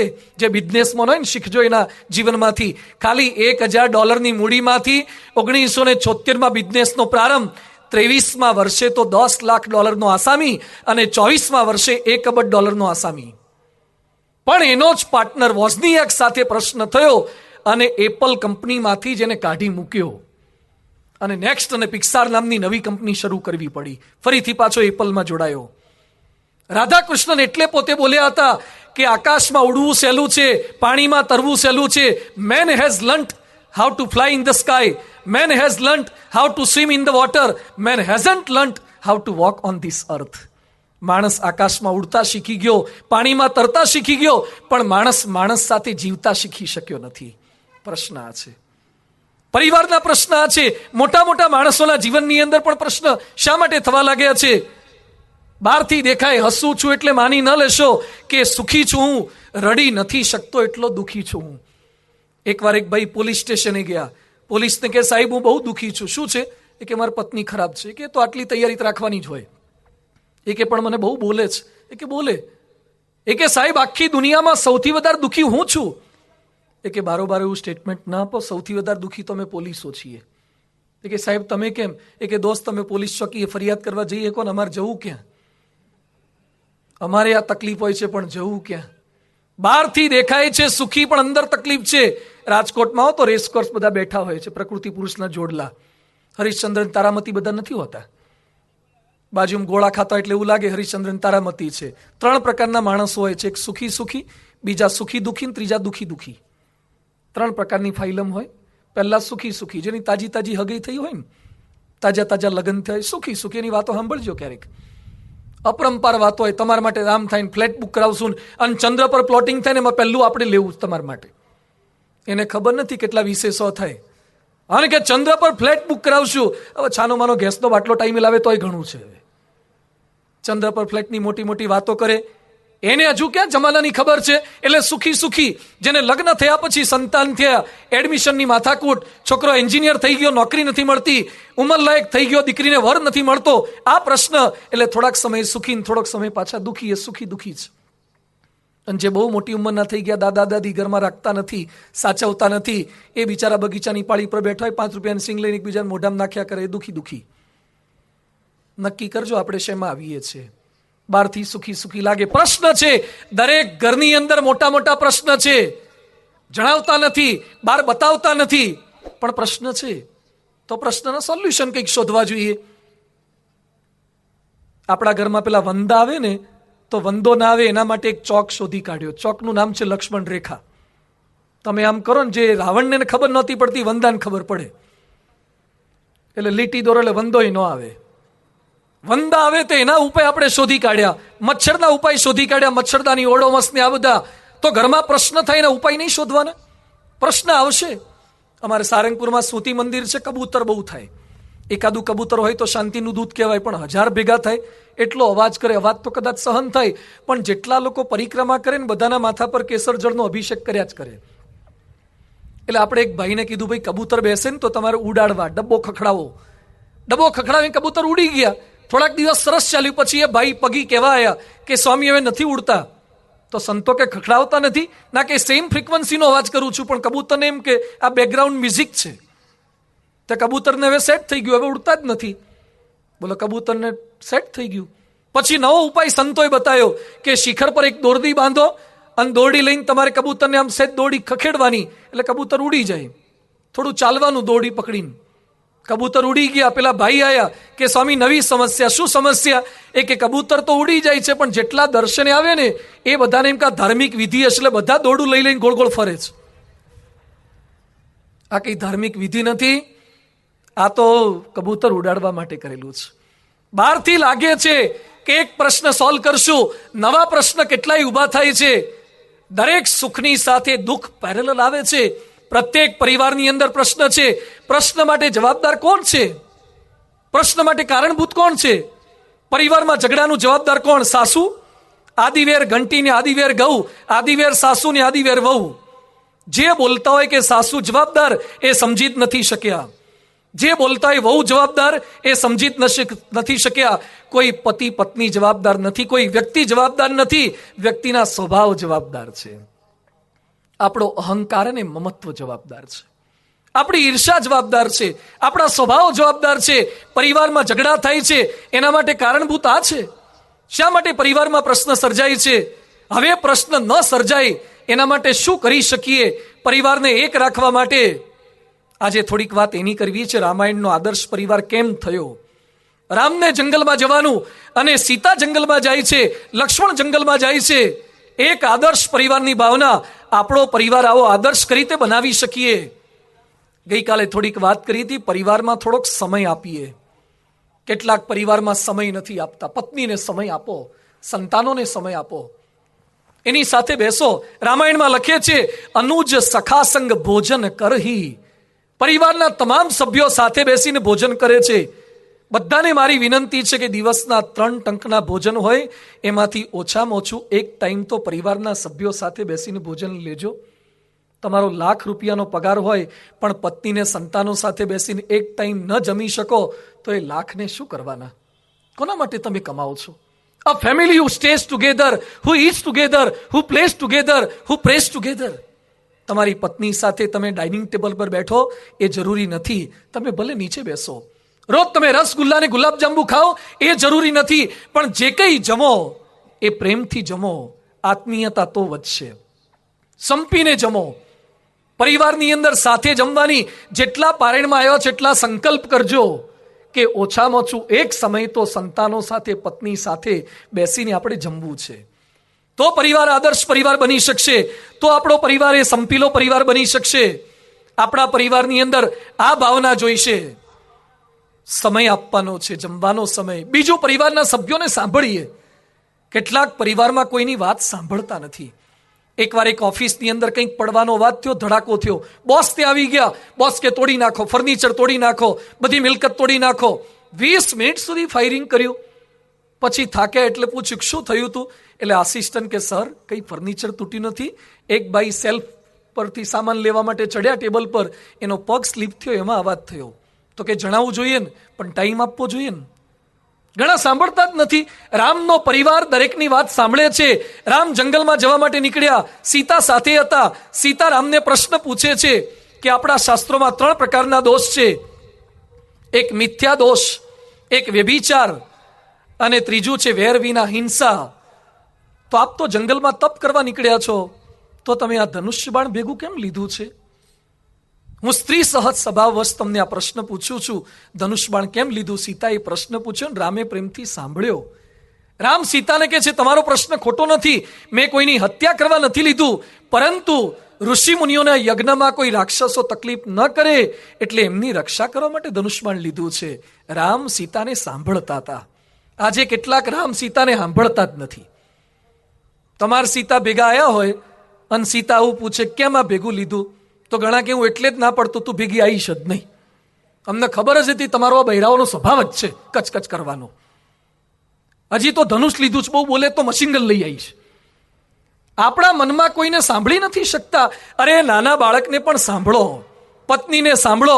પરમ પૂજ્ય પ્રમુખ સ્વામી મહારાજની વિશેષતા એ છે, અત્યાર સુધીમાં એમણે 7 લાખ પત્રો વાંચ્યા છે, સાંભળ્યા છે, એના જવાબ આપ્યા છે. અત્યાર સુધીમાં લાખો લોકોને વ્યક્તિગત મળ્યા છે. એ દરેકને કાન આપે, દરેકને ધ્યાન આપે, દરેકને માન આપે છે. સામેવાળી વ્યક્તિને ખાલી કાન આપશો ને તો પણ એના અડધા પ્રશ્નનું તમે સમાધાન આપી દીધા બરાબર છે. થોડાક કાન આપો, થોડુંક ધ્યાન આપો, થોડુંક માન આપો, તો પણ પરિવારના પ્રશ્નો સોલ્વ થઈ શકે છે. આપણા સંતાનોને સાંભળીએ, આપણી પત્નીને સાંભળીએ, નાનાને સાંભળીએ, મોટાને સાંભળીએ, પરિવારમાં એકતા રાખવા માટે. ત્રીજી વસ્તુ છે, પરિવારની અંદર દરેકમાં જે કંઈ સારું છે જોવાની થોડીક ટેવ પાડીએ. દરેકમાં સારું છે, ગમે તેવી ખરાબ વ્યક્તિમાં પણ સારું છે. પાઇનેપલ ખાધું છે? પાઇનેપલ બહારથી કેવું છે? કાંટાવાળું છે, બરછટ છે, સીધું મોઢામાં મૂકો તો જીભ છોલાઈ જાય એવું છે, પણ એના કાંટા દૂર કરી દો, બાકીનો ભાગ જીભ પર મૂકો તો રસ જરે ને એવું પાઇનેપલ છે. એમ આપણી આજુબાજુમાં કેટલાક પાઇનેપલ જેવા હોય, કાંટા કાઢી નાખો, બાકીનો જે ભાગ સારો છે એટલો સ્વીકાર તો કરી લો. કેટલાક નાળિયેર જેવા હોય, માથું ફોડે એવા, પાણી લઈ લો, શેષ લઈ લો, કાચલી જવા દો, છોતરા જવા દો. જે સારું છે એનો સ્વીકાર કરતા શીખી જાઓ. કોઈ માણસ આખો ક્યારે સારો નથી હોતો અને કોઈ માણસ આખો ક્યારે ખરાબ નથી હોતો. એની અંદર પણ કંઈક સારું હોય છે. કેટલાક કે ખરાબ છે, ખરાબ છે, તો નવા લાવો, નવા લાવો, એ સારા આવશે. યાદ રાખો, દુનિયાની કોઈ પણ ગાડી મેન્ટેનન્સ વગરની આવતી જ નથી. દરેકમાં ઓઇલિંગ કરવું જ પડશે, દરેકમાં સર્વિસ કરાવવી પડે. સેમસંગ કે આઈફોનના ગમે તેટલા વખાણ કરો ને તો એ ક્યારેક જામ થઈ જશે, ક્યારેક હેંગ થશે. એની કેટલીક નબળાઈઓ, ત્રુટિ તમારે જાણી રાખીને એનો સ્વીકાર કરવાનો છે. આ નથી કરી શકતા આપણે. એક પતિ પત્નીના લગ્ન થયા પછી બધી ગિફ્ટ આવી, પ્રેશર કુકરને, વોશિંગ મશીનને, એમાં 2 સરસ મજાની ડાયરી આવી. પતિ કે શું કરશું? પત્ની કે એક ડાયરી તમે રાખો, એક ડાયરી હું રાખું. પછી એક મહિના સુધી તમારે મારી ભૂલ નોંધવાની, 1 મહિના સુધી હું તમારી ભૂલ નોંધીશ. પતિ કે આપણે ભૂલો નોંધવાની એકબીજાની? હા, કે ભૂલ નોંધો ને, ખબર પડે કોણ કેવી ભૂલ કરે છે. 1 મહિનો પૂરો થયો, પત્નીએ પતિની જે કંઈ ભૂલો નોંધી હતી એ ડાયરી એક્સચેન્જ કરી. ડ્રોઈંગ રૂમમાં બેઠા બેઠા પતિએ જોયું તો પહેલા પાનાથી ચાલુ કર્યું. તો પૂજા પાનું એ નહોતું છોડ્યું પત્નીએ, અબીલ ગુલાલ લગાવવાનું એ નહોતું છોડ્યું, પહેલા પાનાથી ચાલુ કર્યું. ઓફિસેથી સમય આવતા નથી, ત્યાં જમીન આવો છો અને પછી એમ કહો છો ભૂખ નથી, મને કીધા વગર જાજા મહેમાન લઈ આવો છો ને મારે રસોઈ કરવી પડે છે. હમણાં તમારો ભાઈ આવ્યો તો રજા લીધી અને મારો ભાઈ આવ્યો તો ઓફિસ જતા રહ્યા. આવી કેટલી ફરિયાદો પત્નીએ એની ડાયરીમાં લખી દીધી. અને પછી પતિએ પત્ની સામે જોયું તો પત્ની બેઠા બેઠા રડતા હતા. એટલે પતિએ પૂછ્યું, કેમ રડો છો? એ કે મેં મારી ડાયરીમાં તમારી કેટલીય ભૂલો નોંધી, તમે તમારી ડાયરીમાં મારી કેમ એક પણ ભૂલ નથી નોંધી? આખી ડાયરી બ્લેન્ક કેમ છે? ત્યારે પતિ શું બોલ્યા, તમે કંઈ બ્રહ્મરૂપ નથી આવ્યા, તમે પ્રોગ્રામ તો કર્યા જ છે મહિના દરમિયાન, તો તમે કેમ નોટ ડાઉન કર્યું નહીં? એ કે મેં વિચાર એમ કર્યો કે તમે તમારી સગી માતા પિતા ભાઈ બહેન લોહીના સગાને છોડીને પારકાના ઘરમાં આવ્યા, પોતાનાને ભૂલીને પારકાને પોતાને બનાવવાનો પ્રયત્ન કરો છો. તમારા સમર્પણ સામે જોઉં છું તો તમારી નાની મોટી કોઈ ભૂલો મને દેખાતી જ નથી. આ ડાયરી રાખવાની છે. આ વિચાર દરેકમાં જે કંઈ સારું છે એનો સ્વીકાર કેમ નથી કરી શકતા? પત્નીમાં સારું છે, પતિમાં સારું છે, દરેક વ્યક્તિમાં સારું છે, એનો થોડોક સ્વીકાર કરતા શીખીએ. એક અભિગમ બદલવાનો છે. અભિગમ આ હોય, એકનાથના પત્ની બહુ સારા હતા, એકનાથના પત્ની બહુ સારા. ત્યારે એકનાથ હંમેશા ભગવાનને શું પ્રાર્થના કરે કે ભગવાન તે મને એટલા સારા પત્ની આપ્યા છે કે મંદિર જવામાં, પારાયણ જવામાં ક્યારેય નડતા નથી. ભગવાન તારો ખૂબ આભાર, મને બહુ સારા પત્ની આપ્યા. તુકારામને પત્ની બહુ જ ખરાબ, અતિ વિચિત્ર. તુકારામ એકવાર શેરડીનો સાંઠો લઈને આવ્યા, એના પત્નીને સાંઠો આપ્યો તો એના પત્ની ગુસ્સે થઈ ગયા અને સાંઠો લઈને તુકારામના બરડામાં ફટકાર્યો. શેરડીના સાંઠાના 2 ટુકડા થઈ ગયા. તુકારામ વાંકા વળ્યા, બંને ટુકડા હાથમાં લીધા, એક ટુકડો પત્નીને આપતા આપતા શું બોલ્યા, મને ખબર જ હતી કે તું પતિવ્રતા છે, આખી શેરડી એકલી નહીં ખાય, અડધો ટુકડો મને આપીશ જ. કેવો અભિગમ છે! આટલી ખરાબ પત્ની હતી છતાં તુકારામ ભગવાનને પ્રાર્થના શું કરતા કે ભગવાન તે ખરાબ આપીને એટલે મારું મન તારા સિવાય એનામાં ચોંટતું નથી, તારો બહુ બહુ આભાર, નહીં તો હું બૈરાન છોડીને મંદિર ના આવી શકત. ખરાબ મળે તોય ભગવાનનો આભાર, સારી મળી તોય ભગવાનનો આભાર. નરસિંહ મહેતાને પત્ની હતા એ ગુજરી ગયા તોય નરસિંહ મહેતા શું બોલ્યા કે ભલું થયું ભાંગી જંજાળ, સુખે બચશું શ્રી ગોપાળ. હતા એ જતા રહ્યા તોય ભગવાનનો આભાર. દરેક પરિસ્થિતિમાં તમારી રીત બદલી નાખવાની જરૂરિયાત છે.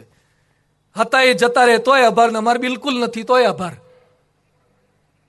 કલામ સાહેબને કાંઈ નહોતું તોય ભગવાનનો આભાર. ભગવાન જે કંઈ કરે છે એ આપણા સારા માટે કરે છે. આ અભિગમ દરેક પરિસ્થિતિની અંદર તો શાંતિથી રહી શકાય છે. અભિગમ થોડોક બદલવાનો છે. એનામાં જે કંઈ સારું છે એ જોતા શીખવાનું છે, થોડું માફ કરતા શીખવાનું છે. Forgive and forget. આપણે માફ નથી કરી શકતા, ભૂલ થાય, માફ કરો, નથી જતું કરી શકતા. અમરેલીની બાજુમાં બાબરા ગામ છે, એમાં દિનેશ કડિયો એના લગ્ન થયા પછીની પત્નીના મોબાઈલમાં ફિલ્મી સોંગ સારા હતા. આ ભાઈએ પત્નીને વાત કરી તારો ફોન મને આપ, ગીત બહુ સારા છે, ડાઉનલોડ કરવા છે. ડાઉનલોડ કરવા ગયા એમાં ભૂલથી ડિલીટનું બટન દબાઈ ગયું, બધા ગીત ડિલીટ થઈ ગયા. એના પત્ની એટલા ગુસ્સે થયા, મારા બાપુજીના ત્યાંથી કરિયાવરમાં લાવી હતી, બધા ઉડાડી માર્યા, એટલો ઠપકો આપ્યો અને પેલા ભાઈને લાગી આવ્યું. એ ભાઈએ આત્મહત્યા કરી લીધી, ડેમમાં પડીને મરી ગયો. હવે ગીત ડિલીટ થાય તો પરથી ડાઉનલોડ થાય, આ ડિલીટ થઈ ગયો એને કેમનો અપલોડ કરવો? ગીત ડિલીટ થાય એમાં આટલું ખખડાવાના? નાની મોટી વાતની અંદર જતું ન કરી શકવાનું, ભૂલી નથી શકતા, માફ નથી કરી શકતા. એક ભાઈ 45 વર્ષના અને પત્ની 42 વર્ષના, અને બંને વચ્ચે ઝઘડો થયો. દીકરી બ્રિટનમાં ભણવા મોકલી હતી અને પત્ની 42 વર્ષે રિસાઈને જતા રહ્યા. 42 વર્ષે કોઈ રિસાવાની ઉંમર છે? અડધે જ પહોંચે, હવે ખેંચી કાઢવું જોઈએ. 20-22 જાય ઠીક છે, 42 રિસાઈને ગયા. અને એની દીકરીને ખબર પડી, મમ્મીને ફોન કર્યો કે મમ્મી આ ખરાબ લાગે, મારા ફ્રેન્ડ સર્કલમાં જાણે તો કેવું લાગે કે એની માં રિસાઈને પિયરમાં રહે છે, ગો બેક ટુ હોમ, ઘરે પાછા જતા રહો. એની મમ્મી કે ભૂલ તારા બાપની છે, હું નહીં જઉં. ન માન્યા. એના પિતાને કીધું પપ્પા મમ્મી નથી માનતા, તમે જાઓ. એના બાપ કે દર વખતે મારે જ નમતું જોખવાનું, અમારી ભૂલ ન હોય છતાં અમારે જ માફી માંગવાની, અમારે જ નાના બાપનું થવાનું. છતાં પણ દીકરી કહે છે જાઓ, હું વિનંતી કરું છું. એના બાપ ગયા ગાડી લઈને મેમ સાહેબને તેડવા માટે. ઘર આગળ ગાડી ઊભી રાખી, નોકરને કહે છે કે બોલાઈ લાવો, મેમ સાહેબને તેડવા આવ્યા છે. એને ગુસ્સો તો હતો જ, એટલે ગાડીમાં બેસી રહ્યા. અને પેલા બેન આવ્યા, સામાન મૂકતા પહેલા દરવાજો ખોલ્યો અને પેલા એના ધણી ગાડીમાં બેઠેલા હતા, એને શું બોલ્યા, લ્યો આવું પડ્યું ને. અને પેલાની સ્પ્રિંગ પાછી છટકી, લીધા વગર જતા રહ્યા. પેલા બેન હજી ત્યાં ત્યાં છે, કદાચ કોઈને તપાસ કરવી હોય તો. ન બોલ્યા હોત તો ગોઠવાઈ ના જાત. ગુજરાતીમાં કહેવત છે, બોલે એના બોર વેચાય. ની બીજી કહેવત ખબર છે, 9 બોલ્યામાં 9 ગુણ બોલીને બગાડવું નહીં. કેટલાક જેમ તેમ બોલે અને પછી કહે છે મારું દિલ ચોખ્ખું, લે ખોલીને બતાવ, લે ખોલ. ચાલતા હશે, જીભ પણ ચોખ્ખી જોઈએ. આજે પરિવારમાં ઝઘડા થાય છે એનું કારણ આ છે, જીભ ચોખ્ખી નથી રાખી શકતા, જેમ તેમ બોલી નાખીએ છીએ, માફ નથી કરી શકતા. દરેકમાં જે કંઈ સારું છે એને ગ્રહણ નથી કરી શકતા, બીજાને સમજવાની ભાવના નથી. આજે માણસ આઈપેડ સમજતો થઈ ગયો, પણ માણસ માણસને સમજી નથી શકતો. જવાહરલાલ નહેરુ, ભારતના વડાપ્રધાન, એ શું બોલ્યા કે મારી પત્ની કમલા નહેરુ, અમે આટલા વર્ષ સાથે રહ્યા, પણ હું એમ માનતો કે હું વધારે ભણેલો અને કમલા ઓછું ભણેલી, એટલે મારીને કમલા વચ્ચે જોઈએ એવો સંવાદ રચાયો નહીં, હું એને બરાબર સમજી શક્યો નહીં. આજે પત્નીને સમજી નથી શકતા, પત્ની પતિને નથી સમજી શકતા, એકબીજાને સમજવાની ભાવના. પરમ પૂજ્ય પ્રમુખ સ્વામી મહારાજ થોડાક વર્ષ પૂર્વે આણંદમાં પધાર્યા હતા. ઉનાળાના દિવસો હતા અને 1:30 વાગ્યા સુધી સ્વામીજી ઘરોઘર ફર્યા. અત્યાર સુધીમાં 18,000 ગામડામાં ફર્યા છે પ્રમુખ સ્વામી મહારાજ. 2.5 લાખ ઘરમાં ગયા છે, એક એક ઘરે આદિવાસીના ઝૂંપડામાં ગયા છે. એ પંચમહાલ બાજુ ફર્યા છે, ડાંગ બાજુ ફર્યા છે, સાબરકાંઠામાં ફર્યા છે, દેશ વિદેશમાં ફર્યા છે, દરેકને સંતોષ આપવા માટે. એમાં આણંદમાં પધરામણી કરીને 1:30 વાગે ઉનાળાના દિવસોમાં જમવા બેસતા હતા. હાથ પગ મોઢું ધોઈને અને પત્તર પીરસાઈ ગયું. સ્વામીજી જેવા જમવા બેસતા હતા તે એક ભાઈ આવ્યા કે સ્વામીજી મારા ઘરે આવો ને. સંતો કે તમારા ઘરે તો સ્વામીજી આવી ગયા. એ કે સ્વામીજી આવ્યા પણ હું ઘરે નહોતો. અરે તમે નહોતા એમાં સ્વામીજી શું કરે? કે ના, કે મારા ઘરે આવો. સંતો કે સાંજે 4 વાગે બીજા ઘરે પધરામણી શરૂ કરશું, એમાં તમારું ઘર લઈ લઈશું. એ કે સાંજે મારે બહારગામ જવાનું છે, અત્યારે જ આવી જાઓ. 1:45 થઈ ગયા છે. ઉનાળાનો ધોમધકતો તાપ છે. જમવાનું પત્તર પીરસાઈ ગયું છે. સંતો એને સમજાવવાનો પ્રયત્ન કરે છે, કોઈ રીતે માનતા નથી. એ સમયે પ્રમુખ સ્વામી મહારાજે પીરસેલું પત્તર, પીરસેલું ભોજન ઢાંકી દીધું અને સ્વામીજી સંતોને કહે છે એ નહીં સમજે, આપણે સમજી જઈએ. હાથ પકડીને ઊભા થઈને 1:45 વાગે પધરામણી કરીને 2:30 વાગે જમવા બેઠા. આ પારાયણમાંથી તમને એક પણ શ્લોક યાદ નહીં રહે ને, મને લેશ માત્ર દુઃખ નહીં થાય. આ પારાયણમાંથી તમને એક પણ ચોપાઈ યાદ નહીં રહે, મને લેશ માત્ર વ્યાધિ કે દુઃખ નહીં થાય. પણ મારી તમને એટલી વિનંતી છે કે ઘરમાં તમે સાચા હો, તમારી વાત સાચી હોય, તમારો આશય સાચો હોય, છતાં પણ તમારી પત્ની તમારી વાત ન માને ને, ત્યારે ઘરના ખૂણામાં બેસીને આંખો બંધ કરીને મનોમન એક વાક્ય બોલી જજો, એ નહીં સમજે, આપણે સમજી જઈએ. જ્યારે પત્ની સાચા હોય અને પતિ વાત ન માને ત્યારે મનોમન તમામ પત્નીઓ એક વાક્ય બોલી જવું જોઈએ, એ નહીં સમજે, આપણે સમજી જઈએ. કારણ કે કેટલાક લોકો નક્કી કરીને આવ્યા છે કે હમ નહીં સુધરેંગે. તમે મગ બાફો ને કુકરમાં તો લગભગ 2-5 સીટીમાં બધા બફાઈ જાય, પણ અમુક ગોંગડા હોય છે એ હારા બફાતા જ નથી. સીટીઓ મારી મારીને થાકી જાય, અમુક ગોંગડા સીટીમાં હલવાઈ જાય ને બાકીના કોરા રાખે છે. એમ અમે કથા કરીને થાકી જઈએ પણ અમુક ગોંગડા બફાતા જ નથી. ફેરફાર થતો જ નથી એ લોકોના મનની અંદર. અમુક નહીં સુધરે. દુર્યોધન કૃષ્ણથી ન સુધર્યો, રાવણ રામથી ન સુધર્યો, નહીં સુધરે. આપણે સુધરી જઈએ, આપણે સમજી જઈએ, આ અભિગમ બદલાઈ જાય તો પણ પરિવારમાં શાંતિ રહે છે. મને બોલી ગયા, મને કહી ગયા, શા માટે રાખો છો? જામફળ ખાધું છે બધાએ? આજે નહીં રમેશભાઈ, પહેલા ખાધું છે ને. જામફળ ફળ તરીકે સારું છે, પણ એની મોટી તકલીફ ખબર છે? એના બિયા. તમે ગમે તેટલી સાવધાની રાખો ને, અમુક બિયા દાઢમાં સમાધિ લઈ જ લે. અમુક લોકોની દાઢ એટલી પોલી હોય છે ને કે સાસુન દાઢમાં રાખે છે, સસરાન દાઢમાં રાખે, જમાઈન દાઢમાં રાખે, વેવાઈન દાઢમાં રાખે. કેટલાક લોકો મને રાખતા હશે કે બહુ મોડું કરે છે. આ દાઢમાં રાખવાની વૃત્તિ ખરાબમાં ખરાબ છે. દાઢમાં આટલું પોલાણ ન રાખો, કોઈને દાઢમાં ન રાખો, માફ કરી દો. ગાંધીનગર અક્ષરધામમાં આતંકવાદીઓએ એટેક કર્યો. હુમલો થયા પછી પ્રમુખ સ્વામીજીએ બધી વ્યવસ્થા કરાવી, શાંતિ પ્રાર્થનાની સભા પણ કરી. પણ પ્રમુખ સ્વામીજી ત્યાં ગયા, બધે પુષ્પ છાંટ્યા. પ્રમુખ સ્વામીજી પૂછ્યું આતંકવાદી ક્યાં મર્યા હતા?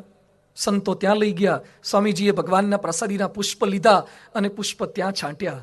એક કાર્યકર કે સ્વામી એ તો આતંકવાદી હતા, 2 જણા મરી ગયા, ખોટું કામ કર્યું હતું, ત્યાં થોડા પુષ્પ છંટાય. પ્રમુખ સ્વામીજી શું બોલ્યા? આ જન્મે એને ખોટું કૃત્ય કરી પાપ વર્યું છે, ભગવાનને પ્રાર્થના કરી એને નવો જન્મ મળે અને સત્કાર્ય કરીને પાપનું કંઈક પ્રાયશ્ચિત કરે. જે આવી વ્યક્તિઓને માફ કરી શકે તો આપણા પરિવારમાં સાસુ આતંકવાદી જેટલા તો ખરાબ નથી ને, સસરા આતંકવાદી જેટલા તો ખરાબ નથી ને. શા માટે આપણે માફ નથી કરી શકતા? શા માટે આપણે જતું નથી કરી શકતા? સ્વામીજી અમને તમામ સંતોને, મેં અગાઉ પણ વાત કરી, 950 સંતોને, અમારામાંથી કોઈ પટેલ છે, વાણિયા છે, બામણ છે, કોઈ દેશના છે, કોઈ વિદેશના છે, કોઈ એન્જિનિયર, કોઈ ડોક્ટર, કોઈ ભણેલા, કોઈ અભણ, કોઈ એકના એક, કોઈ 2 ભાઈઓ, બધા અલગ અલગ પ્રકૃતિના છે, અલગ અલગ બ્લડ ગ્રુપના છે. છતાં પ્રમુખ સ્વામી અમને 950 જણાને સાચવે છે. તો તમે 2 દીકરાઓને તો સાચવી બતાવો. આટલું કરી શકીએ ને તો પણ એક આદર્શ વાલી બન્યા કહેવાય. આપણા પરિવારમાં આ ભાવના થાય તો આદર્શ પરિવાર છે. પરિવારના પ્રશ્નો, એનું સમાધાન આપણે લાવવાનું છે. પ્રશ્ન તો આવશે, સહન શક્તિ વધારીશું તો પ્રશ્ન ઓછા આવશે, સમજ શક્તિ વધારીશું તો પ્રશ્ન ઓછા આવશે, દરેકને સમય આપીએ, આત્મીયતા આપીએ તો પ્રશ્ન ઓછા આવશે. અને એના માટે સત્સંગ છે. દરેક પ્રશ્નોનું સમાધાન. એક ભાઈ મારી પાસે આવ્યા, મને કે સ્વામી મારી હાલત ખરાબ છે. મેં કીધું શું થયું? એ કે મારી પત્નીનું કયું કરું તો મારી બા એમ કે છે કે અત્યાર સુધી મારો હતો ને આજકાલની આયેલી લઈ ગઈ. અને બાનું કયું કરું તો પત્ની એમ કે છે કે આવડા મોટા થયા તો એ લોલીપોપ ચૂસે એવા છે. બધું બાને પૂછીને કરે છે. મારી હાલત સેન્ડવિચ જેવી છે. મને કે મારે કોનું કયું કરવું? અને જેટલા પરણેલા છે એને આ સંઘર્ષમાંથી ચોક્કસ પસાર થવું પડે છે, વત્તા ઓછા અંશે. બંને બાજુ પલ્લા બેલેન્સ કરવા અત્યંત અઘરું છે. ઘણીવાર માં આગ્રહ કરે કે મારી હાજરી પત્નીને ખખડાવ, અને પત્ની આગ્રહ કરે કે તમે બાને ખખડાવો, મને એકલાને કે ના કરો. એનોય વાંક છે, એને કેમ કંઈ નથી કહેતા, મને જ કે કરો છો. નાની નાની બાબતમાં પ્રશ્નો સર્જાવા લાગ્યા છે, એની વચ્ચે સમાધાન શું? આના કરતા એ મોટા પ્રશ્નો હશે ને, સમાધાન સત્સંગમાં છે. અમે થોડાક વર્ષ પહેલા એક જગ્યાએ પારાયણ કરવા જતા હતા. એક યુવકનો મને ફોન આવ્યો. મને કે સ્વામી આપની સાથે પર્સનલ વાત કરવી છે. તું કરો. મને કે ખાનગી વાત છે. તું ખાનગી કરો. મને કે સિરિયસ છે. તું ભાઈ મોણ નાખ્યા વગર વાત કરને, સિરિયસ હું તો સાંભળું છું. મને કે સ્વામી મારી સગાઈ થઈ ગઈ. સગાઈ થઈ એ સિરિયસ કહેવાય? આ તો સારા સમાચાર છે. પણ કે સ્વામી સાંભળો તો ખરા, 15 દિવસ પછી મારા લગ્ન છે. એટલો એક્સાઇટ થઈને બોલતો હતો. બધું લગ્ન એ તો સારા સમાચાર કહેવાય, ઘણા ખાલી સગાઈથી આગળ વધતું જ નથી. તાર લગ્ન સુધી પહોંચી ગયું. મને કે સ્વામી સાંભળો તો ખરા, જેની સાથે લગ્ન છે એને કોઈક બીજા સાથે લફરું છે એવું મને ખબર પડી ગઈ. હવે હું બોલ્યો, મેં કીધું હવે સિરિયસ કહેવાય. લગ્નના 15 દિવસ બાકી છે. કલ્યાણ જ્વેલર્સના દાગીના આવી ગયા. દાસી જીવનનો પાર્ટી પ્લોટ બુક કરી દીધો છે, અને કેટલી જગ્યાએથી બધું કેટરિંગના ઓર્ડર અપાઈ ગયા છે. અને 15 દિવસ પહેલા તમને ખબર પડે આ બાઈને બીજે લફરું છે, શું થાય? એટલે મેં દોસ્ત શું કરવાનું? મને કે એના માટે તમને ફોન કર્યો છે. કીધું મને કંઈ આવો અનુભવ નથી. મને કે સ્વામી મને સિરિયસલી કંઈક જવાબ આપો. તો એક કામ કરતો, જેની સાથે લગ્ન થવાના છે છોકરીને કહી દે, I do not want to marry with you, મારે તારી સાથે મેરેજ નથી કરવા. એ કે સ્વામી મેં પ્રયત્ન કરી જોયો, પણ છોકરી એમ કે છે કે પરણીશ તો તને જ પરણીશ, નહીં તો આત્મહત્યા કરીને મરીશ ને જેલના સળિયા ગણાવતી જઈશ. બધું હવે શું કરવાનું? એ માનતી નથી. મને કે એના માટે તમને ફોન કર્યો છે, પ્લીઝ મને કંઈક સમાધાન આપો. તો એક કામ કરતો, છોકરીના બાપને કે. મને કે સ્વામી એને બિલકુલ કહેવાય એવું નથી. એ અમારા આખા સમાજની અંદર મોટું માથું છે ને વિલન જેવા છે. એને જો કહીશ તો મને પતાઈ દેશે કે મારી દીકરીને તે રજળાઈ નાખી. દીકરીના બાપને ન કહેવાય. તો એક કામ કરતો, તારા પપ્પાને કહી દે કે પપ્પા આવું થયું છે ને મારે લગ્ન નથી કરવા. મને કહે સાંઈ મારા પપ્પા એટલા સારા છે, એમણે ક્યારે આવા દુઃખદ સમાચાર સાંભળ્યા જ નથી, અને જો સમાચાર આપીશ ને એમને હાર્ટ એટેક જેવું થઈ જશે ને એ ગુજરી જશે. દીકરીને ન કહેવાય, દીકરીના બાપને ન કહેવાય, દીકરાના બાપને ન કહેવાય. કરવાનું શું? મને કે સ્વામી મને જલ્દી સોલ્યુશન આપો, નહીં તો હું આત્મહત્યા કરીને મરી જઈશ.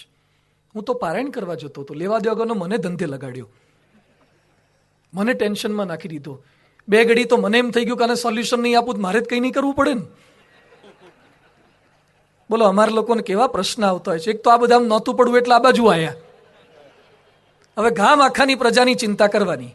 ઘરે હોય તો 1-2 પરચુરણ હોય, અહીંયા ગામ આખાના બાળ મંડળની ચિંતા કરવાની. અત્યારે મારી પાસે 250 બાયોડેટા પડ્યા છે. દીકરી માટે હોજજો, દીકરા માટે હોજજો, એને લગ્નનું કંઈ કરી આપજો. આ પ્રશ્નો ગામ આખાના. પણ પ્રમુખ સ્વામી મહારાજ એને સેવા માને છે એટલે પોતાના સંતોને સમાજની સેવામાં જોડે છે. 2 ઘડી મને એમ થઈ ગયું કે શું કરવું પડશે. પછી એનું શું થયું પાછું કહી દઉં. એકવાર મારે કથામાં કહેવાનું રહી ગયું. એક ભાઈ સભા છૂટ્યા પછી મને પાછળ ગાડી સુધી મળવા આવ્યા. મને કે પેલા બેનું શું થયું તું? આપણને આપણા 2 કરતા બીજા 2માં જાજો રસ હોય છે. પણ પરિવારમાં પ્રશ્ન છે, આના કરતા જાજા પ્રશ્ન હશે ને એના સોલ્યુશન છે. આજે એ છોકરો એ યુવતી સાથે પૂનાની અંદર રહે છે, પ્રેમથી રહે છે. પ્રશ્નના સમાધાન છે. ગમે તેવું બ્લેકબોર્ડ ભરાઈ ગયું હોય પણ ડસ્ટર છે, ગમે તેવું પેન્સિલથી લખી નાખ્યું હોય ઇરેઝર છે. શા માટે હત્યા કરી નાખો છો? શા માટે આત્મહત્યા કરી નાખો? શા માટે છૂટાછેડા લઈ લો છો? કંઈક સમાધાન છે. પરમ પૂજ્ય પ્રમુખ સ્વામી મહારાજે સમાધાન આપ્યું છે. ઘર સભા, પરિવારના પ્રત્યેક સભ્યો રોજ રાત્રે બેસો, ખાલી ટીવી આગળ ન બેસો. દીકરીઓને ખાલી ટીવી જોતા ન શીખવાડો. અમારા રાજકોટમાં હમણાં છૂટાછેડા થયા એક છોકરાને. એની પત્ની 1 વર્ષમાં રિસાઈને પાછી જતી રહી. શું કારણ? આ ભાઈના ઘરે ટીવી નહીં. સત્સંગી ટીવી બીવી ન જોવે, ન જોવું ટીવી. છોકરાઓને ખોટી વાતો શીખે એના કરતાં નેટ પરથી ઇન્ફોર્મેશન જોવી હશે, છાપામાંથી લઈ લઈશું. ટીવી નહોતું રાખ્યું અને છોકરીએ જીદ કરી ટીવી જોઈએ જ. આ લોકોએ સમજાયા, ન માન્યા, રિસાઈને પિયરમાં જતા રહ્યા. આ લોકો એની માને વિનંતી કરી કે ભાઈ ટીવી નથી, ભવિષ્યમાં લાવશું, બહુ જરૂરિયાત લાગશે તો.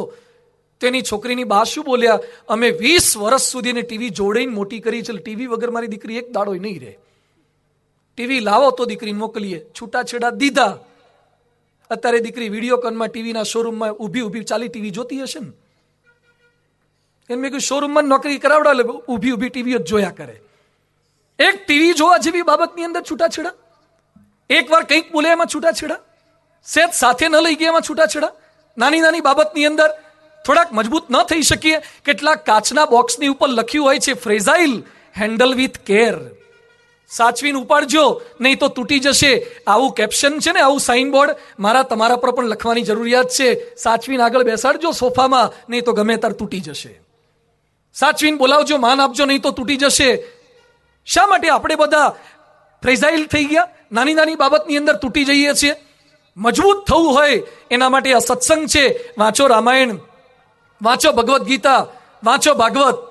પ્રશ્ન આવ્યા છે પણ સ્થિર રહી શક્યા છે. રામાયણ એના માટે છે, પરિવાર એના માટે છે. કોઈ તમને પૂછો ને કે રામાયણની કથાઓ શું કરે છે, જણાવજો. આ રામાયણની પારાયણો શા માટે રમેશભાઈએ બેસાડી છે? શા માટે 4-4 LED સ્ક્રીન મૂકવાના? શા માટે લાખો રૂપિયાનો ખર્ચ કરવાનો? શા માટે કલાકોનો વ્યય કરવાનો? શા માટે મોટા મોટા મહાનુભાવો અહીંયા આવી રહ્યા છે?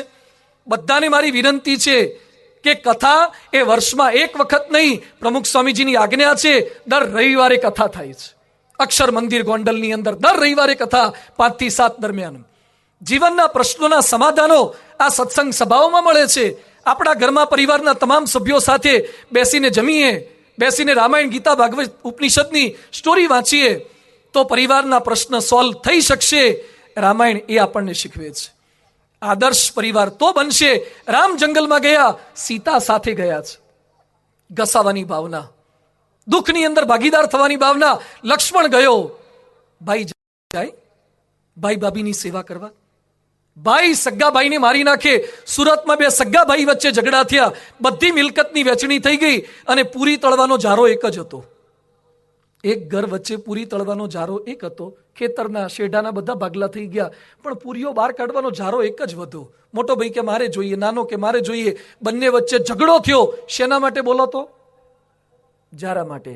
કોર્ટમાં 2.5 વર્ષ સુધી કેસ ચાલ્યો. શેના માટે બોલો તો? જારા માટે. 2.5 લાખ રૂપિયા વકીલને આપ્યા. શેના માટે બોલો તો? જારા માટે. અને છેવટે અદાલત इस नतीजे पहुंची है कि जारे के 2 टुकड़े करके बांट दिए जाए. 2.5 લાખ રૂપિયામાં જારાની દુકાન નો નાખી દેવાત? એક જારો જતો નથી કરી શકતા. એની વચ્ચે લક્ષ્મણ પોતાની કારકિર્દી ધૂળમાં જતી કરે છે.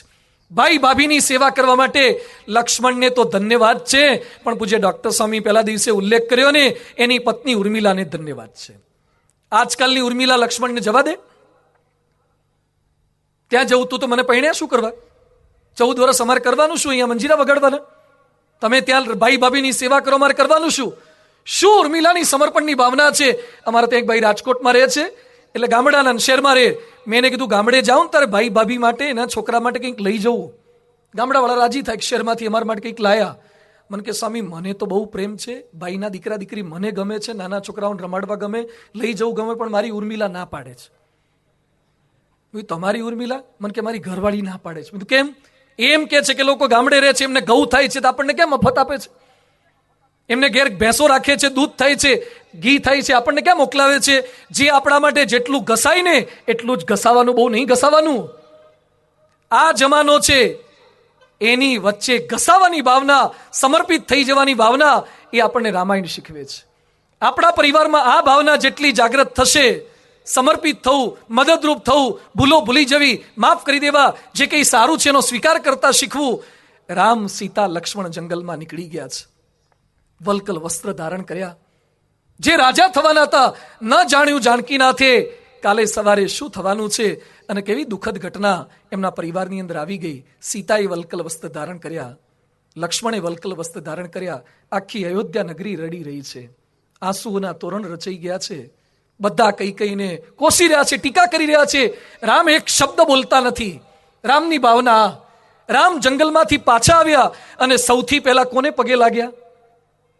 પ્રથમ ભેટી રામ કૈકેયી. રામ સૌથી પહેલા કૈકેયીને પગે લાગ્યા. જેણે 14 વર્ષ જંગલમાં મોકલ્યા, એવી કૈકેયીને રામ પહેલા પગે લાગે છે. રામની જગ્યાએ આપણે હોઈએ તો આવતા પહેલા કૈકેયીને ઠેકાણે ન પાડી દીધી હોય? જેને આપણને હેરાન કર્યા હોય એની સાથે તો કેટલા બદલા લેવાની ભાવના આપણે મનમાં રાખીએ છીએ. રામના મનમાં લેશ માત્ર બદલાની ભાવના નથી. આ રામાયણ છે. રામાયણનો પ્રારંભ તો હવે થાય છે. રામ જંગલમાં જવાનો પ્રારંભ કરે છે ને, રામસ્ય અયનમ ઇતિ રામાયણમ. આ તો મેં પૂર્વ ભૂમિકા બાંધી છે. રામાયણ એટલે શું? રામસ્ય અયનમ ઇતિ રામાયણમ. રામ જંગલમાં ગયા, એ જ એમની મહાનતા છે, એ જ એમની શુરવીરતા છે. શા માટે રામ જંગલમાં ગયા? રામ રાજા થવાના હતા અને એમને જંગલમાં જવાની વેળા કેમ આવી? કેટલાક લોકો પ્રશ્ન પૂછે છે ને કે અમને દુઃખ કેમ આવે છે? આટલું ભગવાનનું ભજન કરીએ, સેવા કરીએ, ભક્તિ કરીએ, ગૌ સેવા કરીએ, છતાં દુઃખ કેમ આવે છે? અને કેટલાય નેતાઓ, કેટલાય અભિનેતાઓ, કેટલાય ભ્રષ્ટાચારી લોકો સુખેથી જલસા કરે છે અને ભક્તના જીવનમાં દુઃખ કેમ છે? એના પ્રશ્ન રામાયણ આપે છે. આટલી ભક્તિ કર્યા પછી, સેવા કર્યા પછી, સત્સંગ કર્યા પછી પણ દુઃખ કેમ? ભગવાનની આવશ્યકતા શા માટે છે? શા માટે ભક્તના જીવનની અંદર દુઃખ આવે છે અને નાની નાની બાબતમાં આપણે ડિસ્ટર્બ થઈ જઈએ છીએ?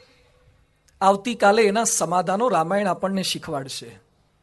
નાની નાની બાબતમાં ડિસ્ટર્બ થઈ જવું, કેટલાક બોર્ડ મારે, ડુ નોટ ડિસ્ટર્બ મી. આવતીકાલે એક એવા બોર્ડની વાત રામાયણમાં લખે છે, નો વન કેન ડિસ્ટર્બ મી. કોઈની તાકાત નથી કે મને ડિસ્ટર્બ કરી શકે. સહેજ કંઈક થયું, ડિસ્ટર્બ થઈ ગયા. કોઈ કે ન બોલાય, ડિસ્ટર્બ થઈ ગયા. રામને જંગલમાં જવાનું થયું, છતાં રામના ચહેરાની એક રેખા ફરી નથી. અને આપણે પહેલી ખુરશીમાં બેઠા, કોઈક મહેમાન આવે ને આપણને ઊભા કરીને પાછળ બેસાડે ને, પ્લાસ્ટિક સર્જરી કર્યા વગર મોઢું ફરી જાય. પ્લાસ્ટિક સર્જરી કર્યા વગર એક લાઈન બદલવી પડે અને કેટલાક લોકો આખો સભામંડપ બદલી નાખે છે. એક જગ્યા છોડવાની થાય, અત્યંત અઘરું છે. એની વચ્ચે 14 વર્ષ જંગલમાં જવા માટે રામ રેડી થઈ ગયા. શું તૈયારી છે? આ રામની સ્થિરતા, રામની મજબૂતીની વાતો મારે કાલે કરવી છે.